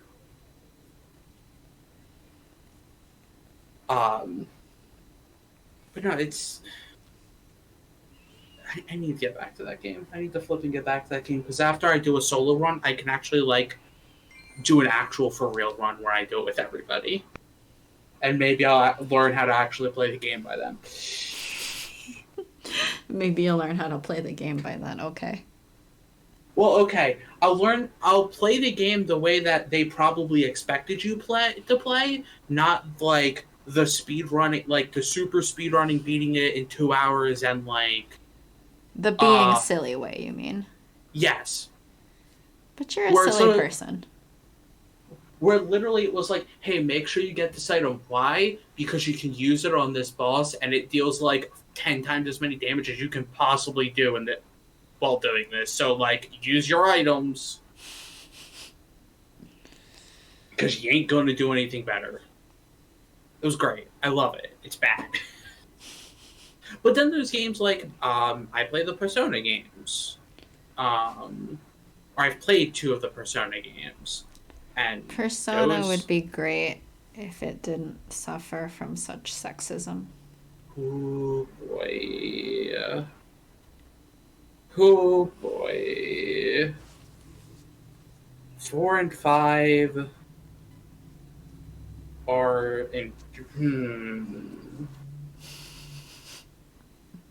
4, I know you got pretty far in. I got pretty far. Here's the problem. I'm never... You're never going to... Well, okay. So I did buy it on Steam. So I can't say I'm never going to. But most likely, I'm never going to finish that. Because... So I bought my Vita off of our mutual friend, right? Yes. It was still logged into his profile forever, and I couldn't switch it easily. Well, finally one day I went, meh, fuck it. I'm going to see if I can just, like, back this up on the computer, and I'm just going to fucking do it. I'm just going to switch the thing. Well, my save file's gone. Yeah. Because it doesn't let you carry over your save file across profiles. So, like, it's gone. And... for the number of hours I had to dump into that game, I'm probably not going to repeat that. Particularly because that was, like, at a time when I had not a full-time job. And also when I was depressed enough to just, like, lay in bed playing on the Vita all day for multiple days. Yeah, I know. I did play through it on Steam. I'm at 64 hours. Yeah. Like, I think when I had played it, I was at, like, hundreds of hours. I spent so much time grinding. And it was fun. Oh, yeah. But I'm not going to repeat that level of grinding and such on a new file. And that file where I made that much progress is gone. Yeah. So... I mean, I think I still have the backup, but I'd have to log back into our friend's account, which that's not about to happen. No. But it was annoying because I also couldn't do anything from there because it had basically disconnected from the internet. So it wanted me to log back in before I could do anything. But I also couldn't, like... log into my own account because it was going to wipe everything. So it was kind of, okay, so I'm either stuck or everything's going to be wiped. And at some point I was just like, fuck it, I'm wiping everything, I guess. Which means I think one of my dating sims has 100% on my own profile, but I think he has a random dating sim that has 100% on his profile. But I don't know if it ever uploaded because I wasn't properly logged in. It was just connected to his account. It probably wasn't because you have to be fully connected to the internet for it to sync. So that 100% is just gone. That's okay. I still have the game, and I think it was a good game. So maybe someday I'll go back for it. Oh my gosh, I'm dying. Which reminds me, if I go all the way back to our Sherlock and Ace characters discussion earlier, one of the Vita games I had that is a dating sim has, because, okay, one of the dateable characters is Arsène Lupin, and so there was a whole, I guess, drama because the writer of Lupin wanted to put Sherlock Holmes. Yes. But Arthur Conan Doyle did not like that. So he went and had to rename it to Herlock Sholmes. And so in this dating sim, it's not Sherlock Holmes in it. There's a character called Herlock. There is a character named Herlock Sholmes instead. Oh man, that was such a ridiculous game. But it was really good. It was a really good one. That one was like, all right, well, hope you're Ace because your character has this thing where her body is poison and anyone who touches her body directly will melt.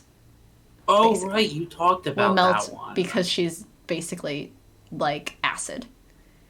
I forgot you talked about that one. Man, you talked about a lot of weird... Yeah, that one was silly, but it was really good. Wasn't there one with, like, superpowers or something? It was well written, but it's absolutely absurd. But, I mean, it's fun. But that one was a very, like, in the way that a lot of, I think, Japanese otome games are, like... You play as a girl, and you have all of these dating options. There's nothing sexual. No sexual things happening. And in this case, that's absolutely true, because if they touch you, they will die. See, and that's very interesting, because it's just like...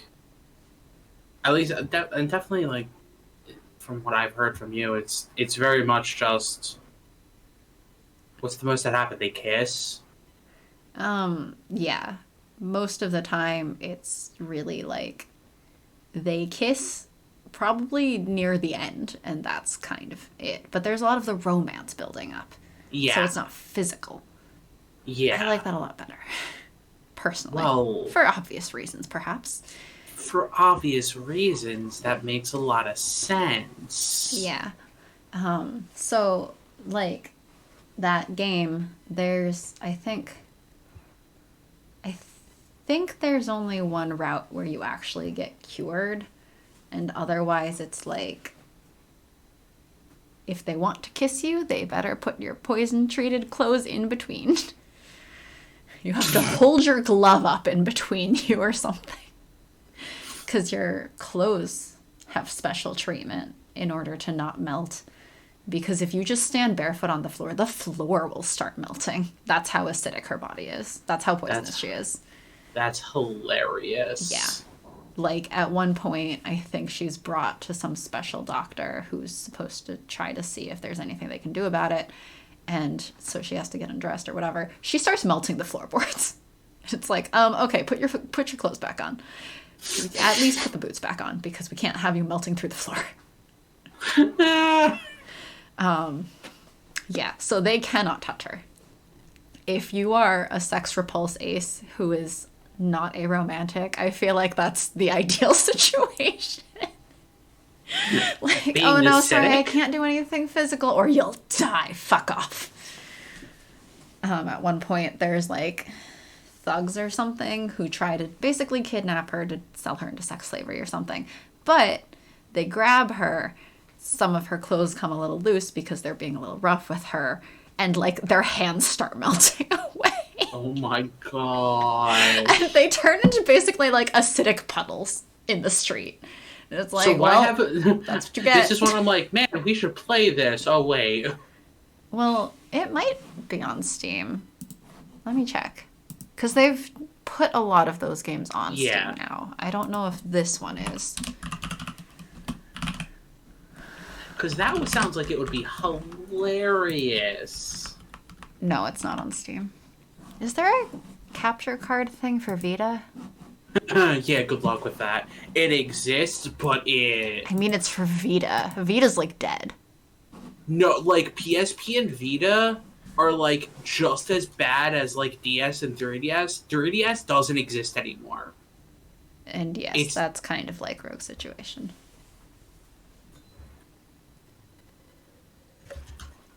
Yeah, the Vita is basically... Oh, I do know. I think they have a sequel and maybe a special edition for PS4. So I could potentially get the same game over again for PS4. We could maybe play it then. But then I'd have to get a capture card. Yeah, or I would have to be the one playing it. All right, time to see... Can I find this game actually for PS4, and should I send it to you? That Merry would be Christmas. Hilarious. Oh, they have one for Switch, actually. Is this the sequel? This might be the sequel. This is the sequel. Yeah, as far as I know with, like, Vita, you have to, like, rig it in order to... do HDMI out with a bunch of shenanigans. It's not fun from what I've read. Yeah. Like, and that's the sucky thing about, like for... Same thing with PSP. They do have it for Switch. Yeah, it would have to be used an emulator at that point, basically. Oh, they have it for Switch with an option to have it bundled for some reason with Rune Factory 4 Special. Interesting.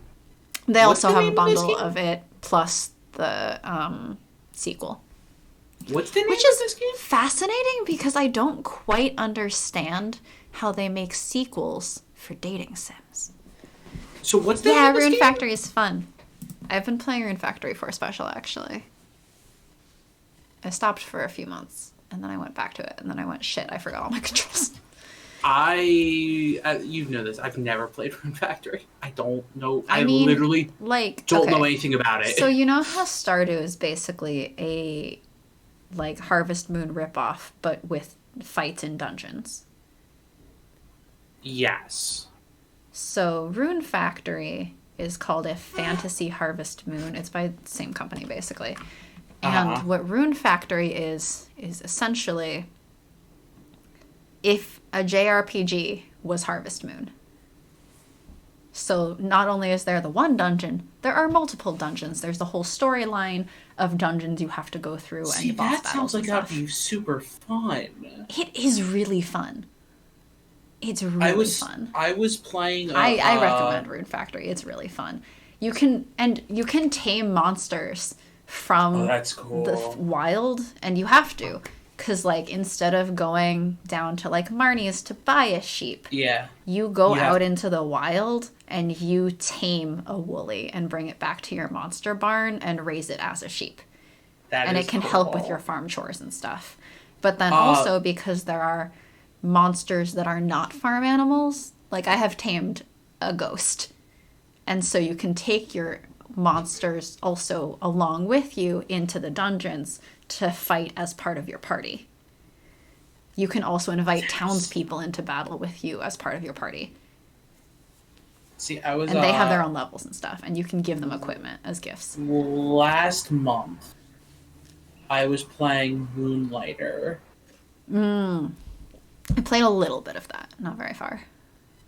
Which... That one's more of a shop RPG, though, isn't it? Yeah, it is. You have the every time you beat a dungeon, a new one unlocks. But you're beating monsters basically to collect stuff to just sell in your shop. What was that game I used to? Recettear. Yes, well, I think with that one you hire people to do the fighting for you. And this one, it's no, you are the dungeoneer. I've played a bit of Moonlighter. I mean, look, you hire people to go do the fighting for you in terms of story, but you yourself are still doing the fighting as a player. It's just that you're recruiting various mercenaries to accompany you because you're supposed to be basically this little girl running a shop and like trying to hit certain. I think I played like the demo of that. I didn't play the I like Reciteer. I never got through the whole game, but it's pretty fun. I didn't get through the whole game of Moonlighter. Like, I think I'm on like the last dungeon. I don't know if I even got to last dungeon or Reciteer. But I don't think I even unlocked all the characters. I don't know. It's considerably longer than I bothered with. That makes sense. I was sometimes struggling to hit the money targets by the deadlines. I know Moonlighter doesn't have. It's just make money. Moonlighter is like, you have this shop and you're kind of supposed to run the shop, but you would rather go through the dungeons. And you have to Moonlighter is more of a Reciteer is primarily a shop RPG thing that has dungeon diving elements. Yeah, when Moonlighter's more the opposite. Moonlighter is a roguelite with shop RPG elements. Yeah. So that's the difference. And so, yeah, they have a lot of overlap, but their entire focus is opposite sides of the same essence. Man, you're making me... I should play Rune Factory, I guess, at some point. Yeah. Rune Factory is basically... Before there was Stardew Valley, Harvest Moon basically made itself into a JRPG. Hey, that's totally fine. Yeah, and I like the characters a lot, and Rune Factory 4 that I was playing more recently, is really fun. And, you go through these dungeons to basically get through the story. And if you want to completely ignore the story for a while, you can just play it as Harvest Moon, essentially. That is funny. Although I feel like you'll get a little bored at some point. I mean, probably. Yeah. But, I mean, it's fun. It's a lot of fun. There's also, to some degree, shop elements in there, because there's not just a shipping bin. You can go in, at some point, you can unlock so that you have your own little shop window in your room. And so you go up to the shop window and you can put things in your shop box, separate from the shipping box, and then try to haggle with people to buy your stuff. Interesting. Yeah, that's a fun mechanic too. And there's different festivals and stuff, same as Harvest Moon, and the different characters, and there's the romanceable characters, and I think their character design and characterizations are kind of fun and cute. Some of them are a little bit more weedy than others. It certainly... When did Rune Factory 4 originally come out? I was literally just looking and I already forgot. It came out in 2012 initially in Japan. Boy. And I feel like it shows. Because it's fair. 3 seconds away from doing glomp. God, what? I feel old. What? Do you know what glomping was? No. That was never a thing your friends said or did. No. We're very Christian, less around weeb community, perhaps. Yeah, online community, weeb community. I'm not really sure between the two. Probably both. I don't know what you're talking about. God. Do I really have to explain glomping? Oh, no. No, you don't. Old. You really don't. I feel so old. Okay. This was the most, cringy preteen shit. Except I was absolutely still part of this until well into my teens. Not just preteens. Glomping, as a term, is when you basically tackle hug someone. Nope. It is a flying tackle hug. So think anime when some character just flies into the screen hugging someone. That's a glomp. Interesting. Yeah, no, it was not a thing. I feel so old. Death, how old are you? You don't have to answer that, actually. You don't have to be exact. I'm just, oh no. Yeah, that was peak, like, cringy, preteen. Oh no, Death's even more baby.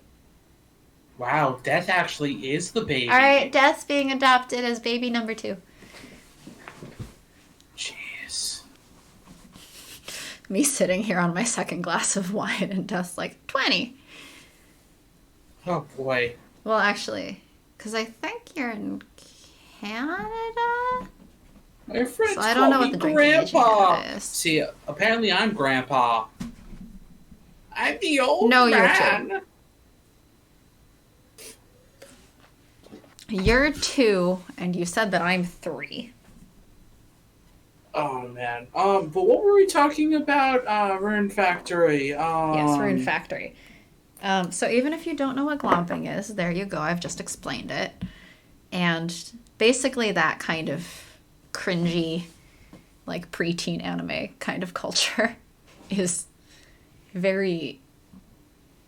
It's just short of prevalent, and it's not badly written, but it definitely has that sort of attitude, and it knows that that's its fan base. See, I don't know why this popped in my head, but I'm like, I really, really want to play Fantasy Life again. Fantasy Life is fun. It's been a while. That's the one game where I'm like, I wish I had the ability to do 3D capture card stuff, because that would be a lot of fun to do. To just capture. Because Fantasy Life is a lot of flippin' fun. Should I, in fact, send you Code What is Realize? this game? Oh! I've heard of this game. From me? No, I didn't. I don't think you never told me the name. Oh, yeah, it's called Code Realize. Guardian of Rebirth. I've seen that game around, and I'm always like, what is this? But then I never played it because I'm like, I don't know what this is. Why would I pick this up? It is $33 on Amazon Prime, which means I can just send it to you for $33. Unless you want the collector's edition or the standard plus sequel. That's like $80. What? Actually, I feel like if the standard like base game is $33, and then if you buy the sequel by itself, it's only $30. So actually, it's better to buy them separately than buying them together. Than buying the bundle.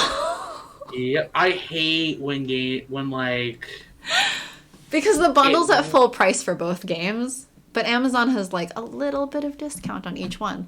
So together and the bundle, it costs the full price of both almost. But each one individually is like fairly on sale. Oh my. Then there's a third game on here called Collar X Malice, which I've heard of but don't know a lot about. Collar X Malice. Put your investigative skills to the test. The lethal device tight around your neck is your only key to solving many sinister secrets. Choose your actions and allies carefully. Each clue you follow, each decision you make advances the twisting, branching story, leading to multiple unique endings and options, opening new options to replay. Uncover the truth. Collar X Malice is brimming with suspense, drama, intriguing characters, and stunning artwork. I literally don't know what you just said there, because I think you just said the same word about 5 times, and I don't know what you actually said. I feel like you just said the word... Here's the summary from the manufacturer, apparently. Is, as a young police officer, ACAB, you must save a city under siege. A terrorist organization's brutal attack has left you fitted with a deadly souvenir, a poisonous collar that could end your life at any moment. With time running out, 5 strangers offer their help. But which of them can you trust? Will you be able to save your own neck? and the lives of those around you, or will this case end in disaster? I'm just going to completely send us in a different direction in the funniest way. I went on Twitter for a second, and guess what's trending for me? Trending quote for me. Yes? Hashtag always leads to having sex. And I'm like, what? Well. What? Anyway, so now you know what Code Realize is, and should I send it to you? Are you going to order it yourself? It would be fun to play on the stream. I mean... That one's a good one. I think I 100%ed that one. Really? Yeah. Wow. That's... I think I 100%ed that one. I 100%ed Norn 9. Norn 9? Is that one only? Is that one available elsewhere? I think it's called Norn 9 plus Nonette or something.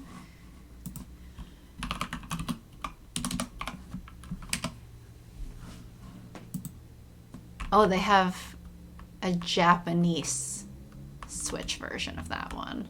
Of course. See, it's pretty funny that you're like, oh man, there's all these games I used to play that. It's like, these would be fun. And it's like, what are they on consoles? Sharky, you get to play them now. Well, here's the problem. Is that Vita was not very successful in the US. Oh, it wasn't. Vita was popular for dating sims in Japan. Yeah, yeah. And so, a lot of those dating sims actually got translations. But they're all on Vita. How the fuck are we going to show Vita on here? We're not. Other than emulation, I'm like, all right, how many of these have now been also ported to either Steam or the Switch? And I know Dad said emulation. I'm not a fan of emulation, personally. Emulation is an option. I don't know how it is on Vita emulation. I haven't tried Vita emulation exists. It's a thing. The way all of them are a thing, like they exist for all of them, basically.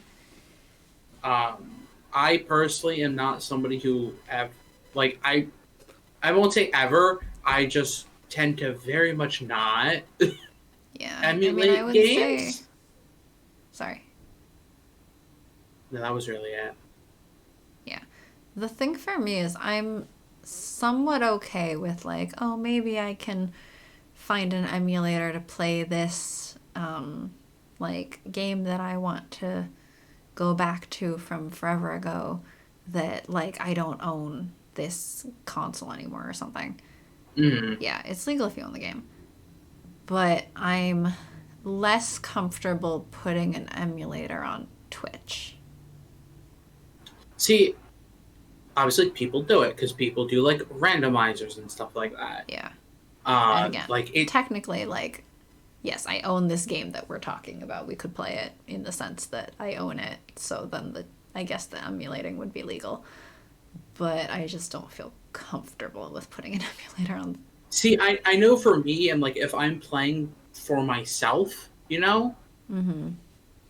If I own the game, why would I not just play that copy? Mm-hmm. Why would I emulate? You know what I mean? Unless yes, I've shown you. I've done a few stuff where I'm like, yeah, randomizers or something like that. Yeah, I'll do it. That'd be fun. But that's to play a different experience, not to just play the game itself. Yeah. So I think at this point, the last time I looked into an emulator was to try to find, and I think you were doing one of the community streams actually while I did this. Oh yes, I remember that. I was trying to find an old PS2 game called Metropolis Mania. Yes, I remember this. You sent me a link and I was very confused. Yeah. It's a weird game. I don't know. It's fun. It's kind of addicting. It's weird, but it's addicting. I really liked it as a kid.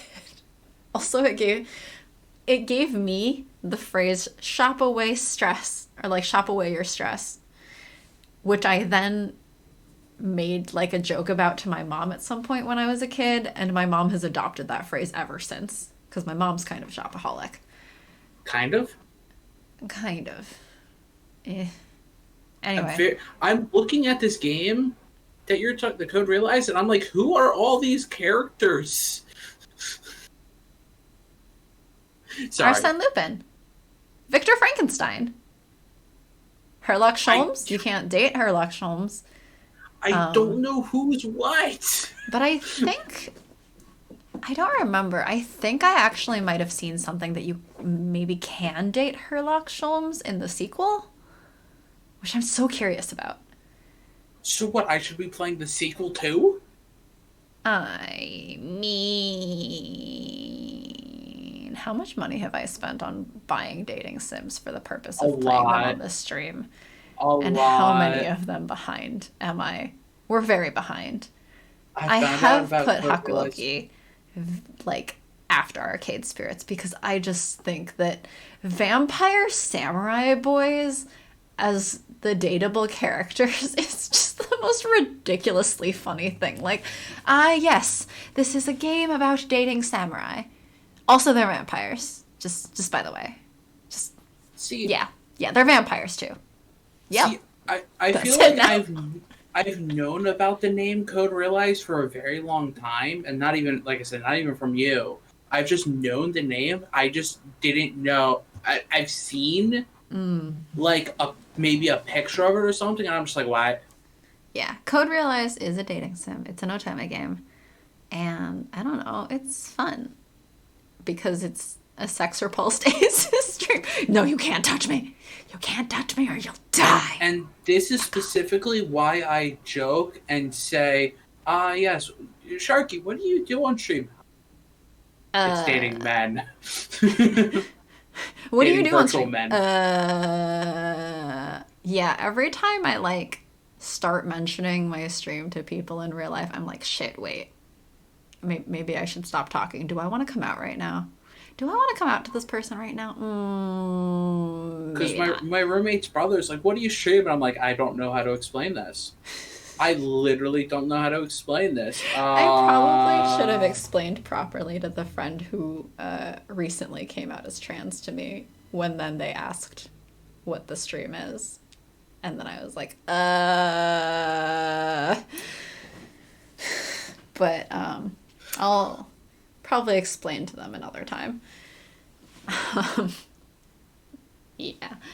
But, yeah, Code Realize is fun, though. It is a relatively, pretty good one. It's done by one of the companies that I kind of trust for actually good writing. So we won't have a repeat of Rose of Winter. That's good.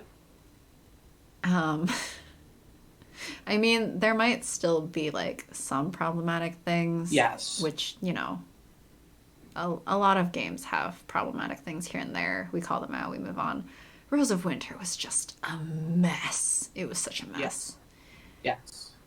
I mean, if it's one or two, that's annoying, if it's here and but there, fine. It's kind of, if it's an incident, But if it's the basis of your entire route, that's kind of a problem. Yes. Sure, also, it's kind of the thing of, I should probably also be in charge at some points. Yeah, I mean, I hand you the reins once in a while. The thing is just that some of these games are just games I wanted to play and already own. Games that I had in my backlog that I just haven't gotten around to. Or ones that I want to play eventually, so I may as well have them in my own library. Also because then it spares you from having the Steam achievements. Which I find it hilarious. She also sucks that tiny mustache, man. The problem is you're not wrong. See, having the achievements is hilarious to me because, nobody checks that stuff. No friend checks that stuff. Except for you when you called out our other friend on having 100% in Honeycomb Studio. Because I had to. I mean, it was funny. He was like, I was gifted it by a friend. I yeah, cheated that it. doesn't mean you have to Sure. 100% it, but he did. I cheated for it. I'm like, okay, so you put enough effort into it to do cheats, like. Wait, what? That was silly. So, I want to know: is this game good? So I'm looking at a completely different game now. I feel like I've heard of. I'm not going to pronounce it right. Sakura of Rice and Rowan, or Sakuna of Rice and Rowan. Oh, I think I heard about that. I feel like I've heard really good things. I've heard more of people being hyped, less of people actually saying good things. But I have also not seen people saying bad things, and I'm generally seeing good ratings.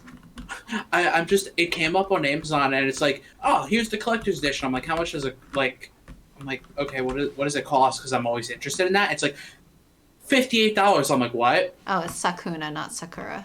Yeah, I corrected myself the second time I said Sakuna. I said Sakuna. I did correct myself. That was my bad. But I was like, the collector's edition, $50. I'm like, what? What does it come with?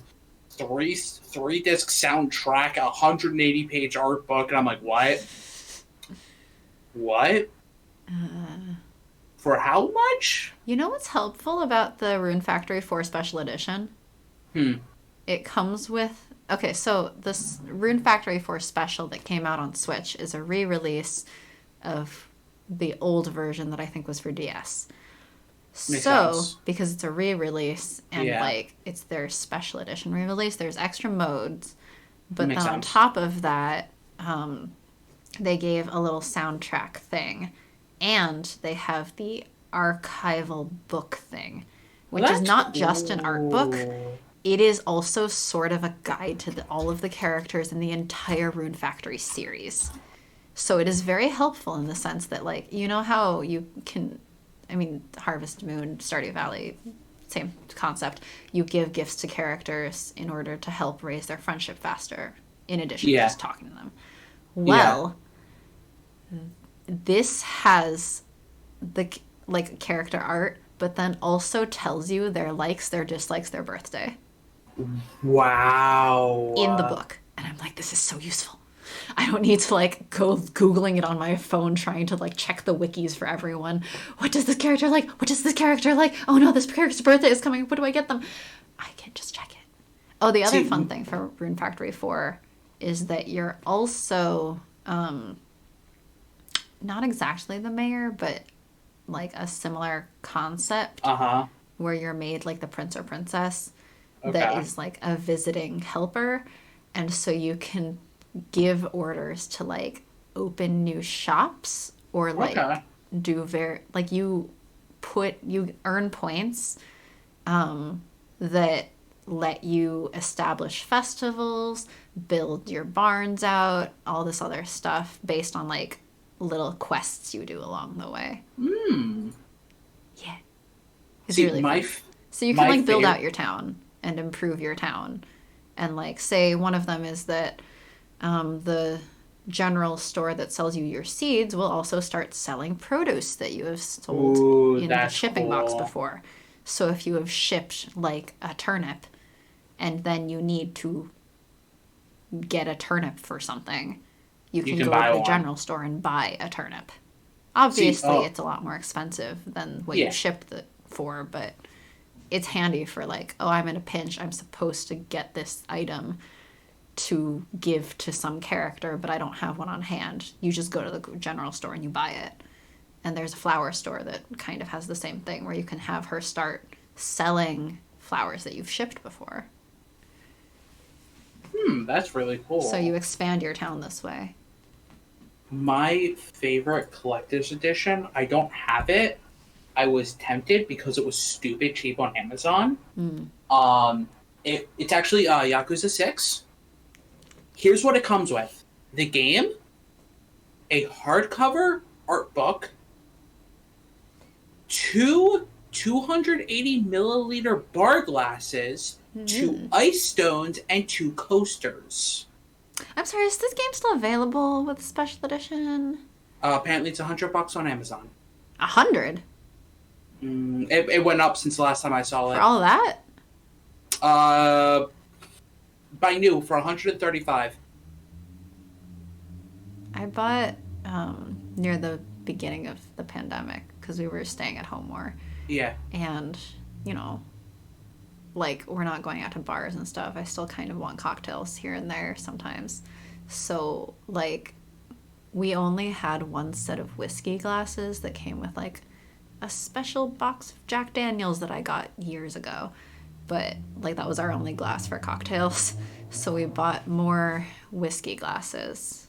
And so I think a set of 2 with whiskey stones and, like, a little set of tongs was maybe $30 or something. Ow. So if... Oh, and I think that came with coasters. But then I don't use those coasters anyway, because then we got these little spiderweb coasters. But yeah, like, the glasses have, like, the main character has a dragon tattoo on the back, and the glasses have the dragon tattoo etched onto, cool. Designed on the side. The ice stones have, like, some symbols on them, and, like, they look nice. They look so nice. Yeah. I mean, the ones I'm talking about are also, like, shitty quality off of Amazon packs.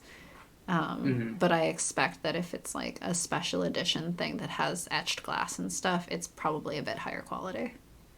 Like, and I'm tempted, but also, like, I'm more than likely never going to use it myself, so it wasn't worth the purchase for me. Oh, right. I gave you that recipe for Ursula's Revenge, though.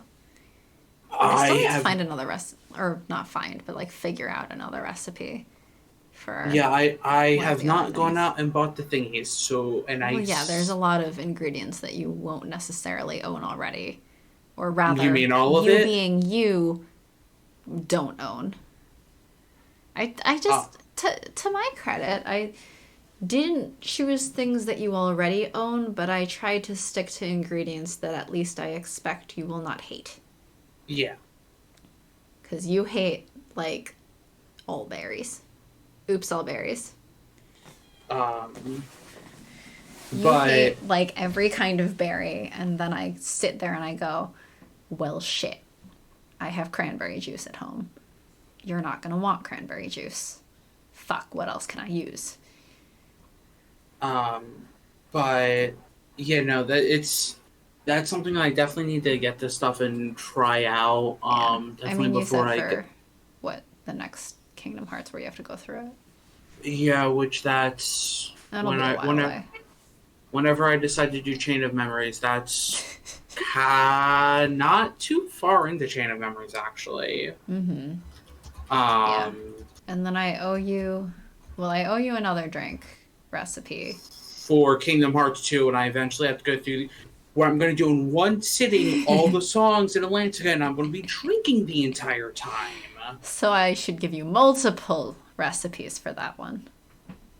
Oh, well, also, I have to go through Atlantica twice, once in Chain of Memories. I have to do it once as Sora and once as Rico. Oh, yes. Well, you have Ursula's Revenge for one of those.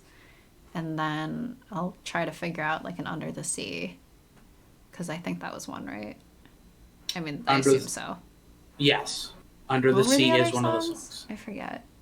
You gave me a list and I forgot. The songs that were sung were Under the Sea. The problem is you said Ursula's Revenge and I went, Revenge? Ursula's Revenge sounds like a badass fucking name for a drink, and then I only focused on making that. Yeah, Ursula's Revenge is the second to last song in Kingdom Hearts 2. Actually, you know what I should do is I have, I made another cocktail a while back that I had named Coral Reef. It's very pretty. It's a very pretty drink. I think I even posted it on our Twitter before, because that was one of the times Heck joined that I was talking about it, and then I think I put the recipe on Twitter. Right, I do remember that. Yeah, it's really pretty, but it looks like I don't know, like a very pretty ocean water thing. It's the color of like those crystal clear, beautiful oceans that you see in really pretty pictures. And so that would probably be good for Under the Sea. I'll just rename it. I'm gonna recycle the drink recipe and just rename it. Maybe I'll just add more Lucas. But no, I know, and then and you won't. After I do Kingdom Hearts 2, there's no more Atlantica. It's done. What are their songs? Atlantica songs, because I don't know them. I don't know what songs are sung. Okay. Hold on 1 second. Get back to me. Swim This Way, Part of Your World, Under the Sea, Ursul's Revenge, and A New Day is Dawning. 2 of those are new to Kingdom Hearts. Okay. Curious about that thing y'all tweeted about non-LGBT plus streamers not using the tag. They shouldn't. Okay, so for context, for anyone who did not see that tweet, I retweeted a thing from the Twitter account that basically said that it's kind of weird for straight people who stream to use the LGBTQIA tag as like, oh, I'm a safe space ally thing, because the point is kind of discovery of LGBTQIA streamers. And if I guess I can expand on that a bit, basically, like, popularity is both limited and unlimited. Yes. Because technically, you can kind of assume that there's somewhat of an infinite supply of audience. But each individual person only has attention for so many streams. And so, yes, okay, so I'll break this down. First of all, just to be absolutely clear, there is a lot of aphobic talk about how A in LGBTQIA is for ally. This is not true. This is a hotly debated topic, frequently by aphobes. And okay. So the argument for that, supposedly, is that LGBT, specifically LGBT, it seems, people who are not out yet and basically want an excuse to hide behind used to, I guess, say, oh, I'm an ally. And so if A was part of the acronym, they could claim, oh, I'm here as an ally, without coming out and still being relatively safe, I guess? I don't know. However, I'm very much of the opinion that allies are great, allies are necessary. However, allies should not take up space that is intended for the minority group. So, like, I want to be a good ally to Black causes. That does not mean that I'm going to start tagging things Black to indicate that I'm an ally. That would be ridiculous, right? Because, like, that takes away attention from Black streamers. Same thing here, is that people who are allies using that tag then take away attention by saying, oh, I'm a safe space for LGBTQIA, from people who actually are. And so, very much, like, allies are appreciated. It's very good and helpful and just, I mean, kind of the right thing to do, to be an ally and provide a safe space in your streams. However, it feels a little bit equivalent to when my friend told me in college about how there were these LGBTQ scholarships And kids were applying for these LGBTQ scholarships as allies, saying, I should get this money for this scholarship because I am an ally. No. No. If you are an ally, you should understand that the money is not for you, the attention is not for you, and that the people that it is actually for need it more. That's the whole point. It also doesn't help, not one way or another, it doesn't help that Twitch specifically, I'm looking at the tag description. It says specifically. It says that allies are welcome to use it. Yeah, and that's the annoying thing of people like, well, Twitch is saying allies should be using this, so Twitch use is it. saying that, and that's fine. And look, I'm not going to jump down any particular streamer's throat for being like basically non-LGBT, like non-queer, yeah, and using it. I'm not going to jump down any particular person's throat. I'm not going to necessarily blame them directly, like personally. However, I'm not going to encourage it by any means. I'm going to discourage people from doing it because, like, ultimately, it's sort of, how are people using this? If they're just using it, trying to find spaces that they think are safe for them, okay. But more often, people who are looking at the LGBTQIA tag are probably looking for streamers who are LGBTQIA, because that's the kind of community, that's the kind of stream that they specifically want to find and follow and support. So when allies use that and are not absolutely clear about it, they are going to take away attention. They are going to take away resources and support. At which point, you're being a pretty shit ally. And that's the... Yeah, exactly that. The way it's actually used is for discovery of queer streamers.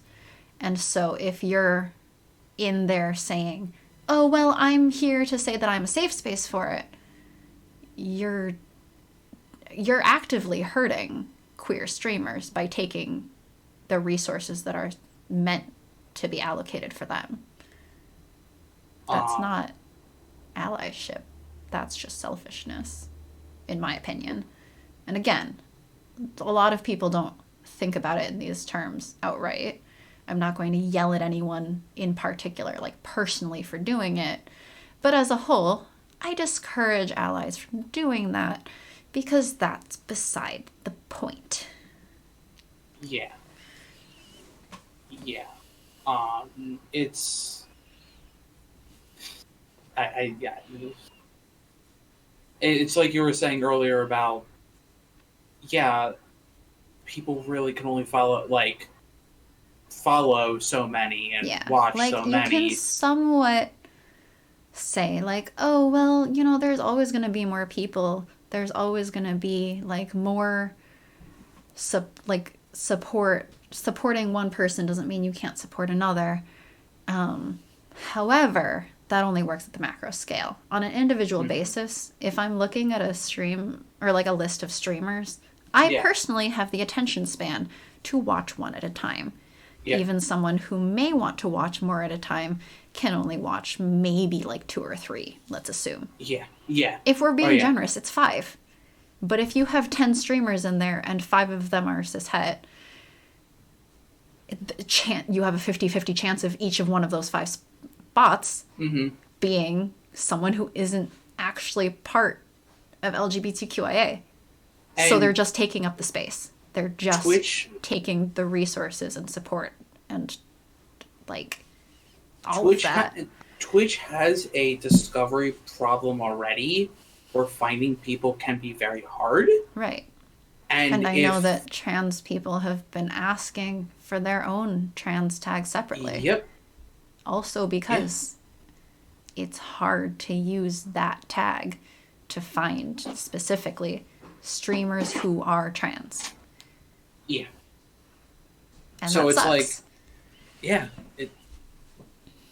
and if you're trying to get discovered, it's really not going to happen unless lucky, and kind like of. straight people are generally, well, cishet people are generally trying to use that tag as a means of getting discovered themselves. It's not so that they can support and help discovery of someone who is boosts the chances of being one of discovered. Those spectrums. It is for their own benefit. And I think that's really the thing, is like, ultimately, if you are using that tag, it is so that you and your own stream can benefit. Mm-hmm.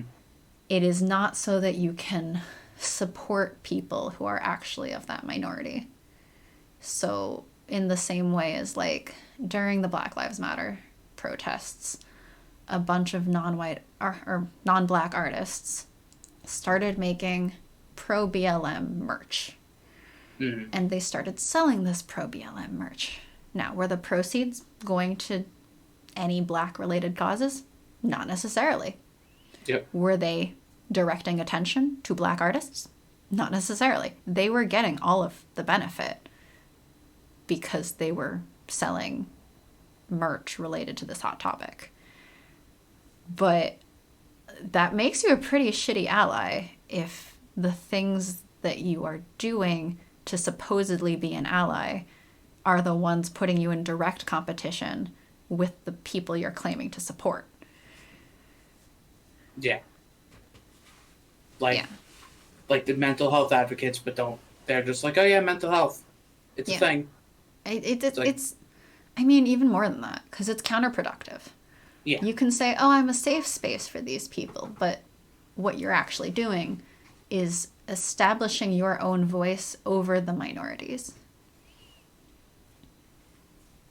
And minorities are generally already spoken over, so, I'd be disturbed if I went to an anti-racist event where every speaker is white. It's kind of the same thing. Mm. It's a little bit disturbing to go into tags that's sort of really intended for discovery of LGBTQIA streamers and then finding cishet allo people. Yeah.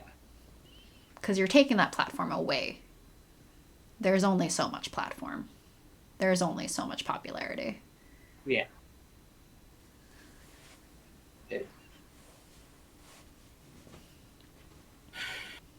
So yeah, that's my take on it. That's my reason why I would absolutely say, like, does Twitch say that you can? Yes. Should you? No. Do some other people say that you should? Yeah, some other people would. Other people would, other people do. Yeah. That does not mean that you actually should. And it's also, I think, very much who is telling you that you should because you're an ally? Who is telling you that you should because you're a safe space? Is it LGBTQIA people themselves saying that you should use it? Or is it straight people saying that you should use it because they want to support you? Because if it's straight people and cishet people and allo people saying it, yeah, their opinion doesn't count for anything there. Sorry.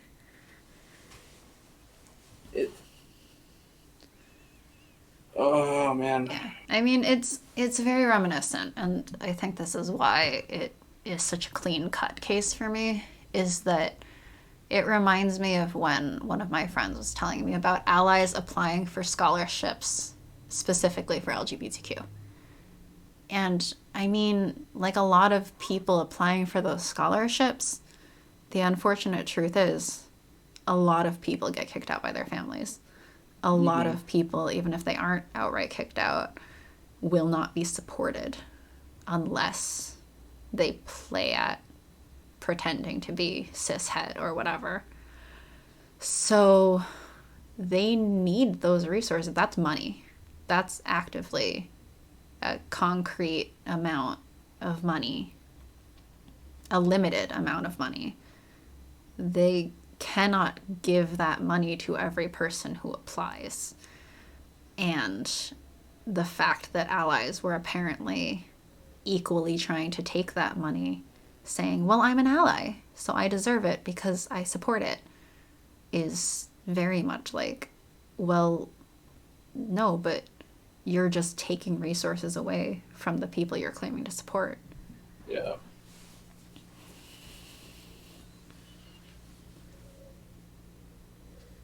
Kind of. Yeah. If it's actually LGBTQIA people who told you to do it, then it's more of a difference of opinion. Yeah. And there will be differences of opinions there. There will be differences of opinion. I stand by mine for all of the reasons I just outlined. Yeah. I mean, I personally agree. Just because it... Yeah. I mean, it's just like that said. They look at the tag to find queer streamers or streams relating to being queer.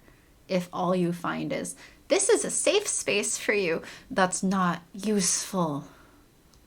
Yeah, and I knew, just searching around, it's so, like I said, it's so flippin' hard finding stuff to begin with. Because most people who are going to look at the tag and look at whoever's in the tag are probably not in there looking for a safe space. They're looking for actual those things. See, and the annoying thing is, even like people are then like, because of how Discovery is on just Discovery in general. Discovery in general, people are using like, people are like, no, if you're under this tag, you are discovered easier. So even if they're not doing the thing, they're going to use a different tag. Like people use just chatting when they're playing games, and it's like, so like, yeah, I'll actually be discovered under just chatting instead of doing this. Yeah, that's sort of the nature of it, is that these, and I will, without going into too much detail about my own job, like I work on a team for a site on their Discovery team. So I'm very well familiar with, this is for Discovery. This is for helping other people find certain types of content because that helps keep them on our site. And so tags, yeah, that's absolutely for Discovery. That is for Discovery. That is for supporting things in that category and helping them get discovered more easily. So, I mean, it's kind of like every time Twitter has people, artists getting, I guess, annoyed at the difficulty of discovery, because there's stuff like Portfolio Day, and this is very much an open debate. I'm not going to take too aggressive a position on it, but I know a lot of small artists complain that big artists participate in Portfolio Day because the big artists end up, like, they're already kind of established, but they end up getting all of the attention. And to some degree, it's understandable because, yeah, you want these tags to help you get discovered, and then you're not getting discovered because people who need it a little bit less are getting all of the attention. On the flip side, in the Portfolio Day case, big artists who are established still need jobs. Yeah. And just because you are established and have a job does not mean that that will continue to be your job. A lot of that work is contract-based. And so you will have to kind of always be hustling, always be looking out and opening yourself up to the next job. So that part I'm a little more, okay. I understand where the smaller artists are coming from, but I don't necessarily agree, especially because that's less of a minority thing, and it's frequently like, sorry, smaller artists, your art's just not up to the same quality, it's not up to the same standards, and that's why you're getting less attention. Sorry to say it. Not all of them, obviously, but some. Yeah.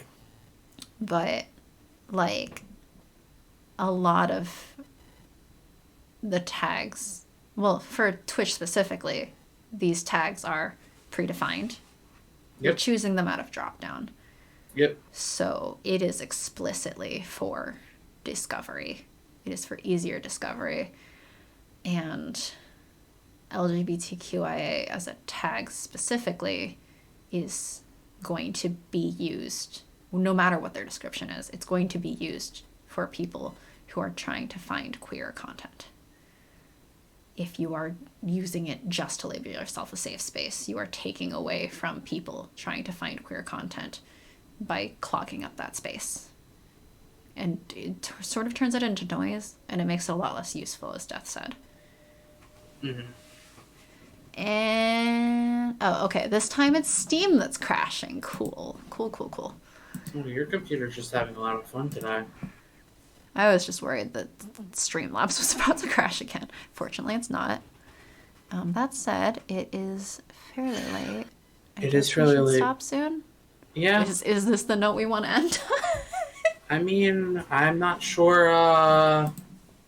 It is. I don't think we can get too deep into another topic, so I guess that might be what we're ending on. I'm also extremely tired because it is 12:30. Yeah, it's late for you. You should sleep. It's dinner late for me. I should go make food. So. At least it's the weekend, so like... yes, at least it is the weekend. I mean, we kind of normally end on some type of rant, so... I try not to rant too deeply or heavily or for too long or angrily on various topics on this stream. Sometimes I do. I also try not to go into Kingdom Hearts too much. That's the great thing about our does chatting thing for once, I guess. We have an excuse to tangent because that was the point. And so we talked about who Ventus and Vanitas were. Hey, we talked about various ace things like Sherlock Holmes and Riverdale and Jughead and all of those things. That is true. We did. Well, thank you for watching. We'll be back on Sunday. Happy second year to us. Good night, everyone. Night.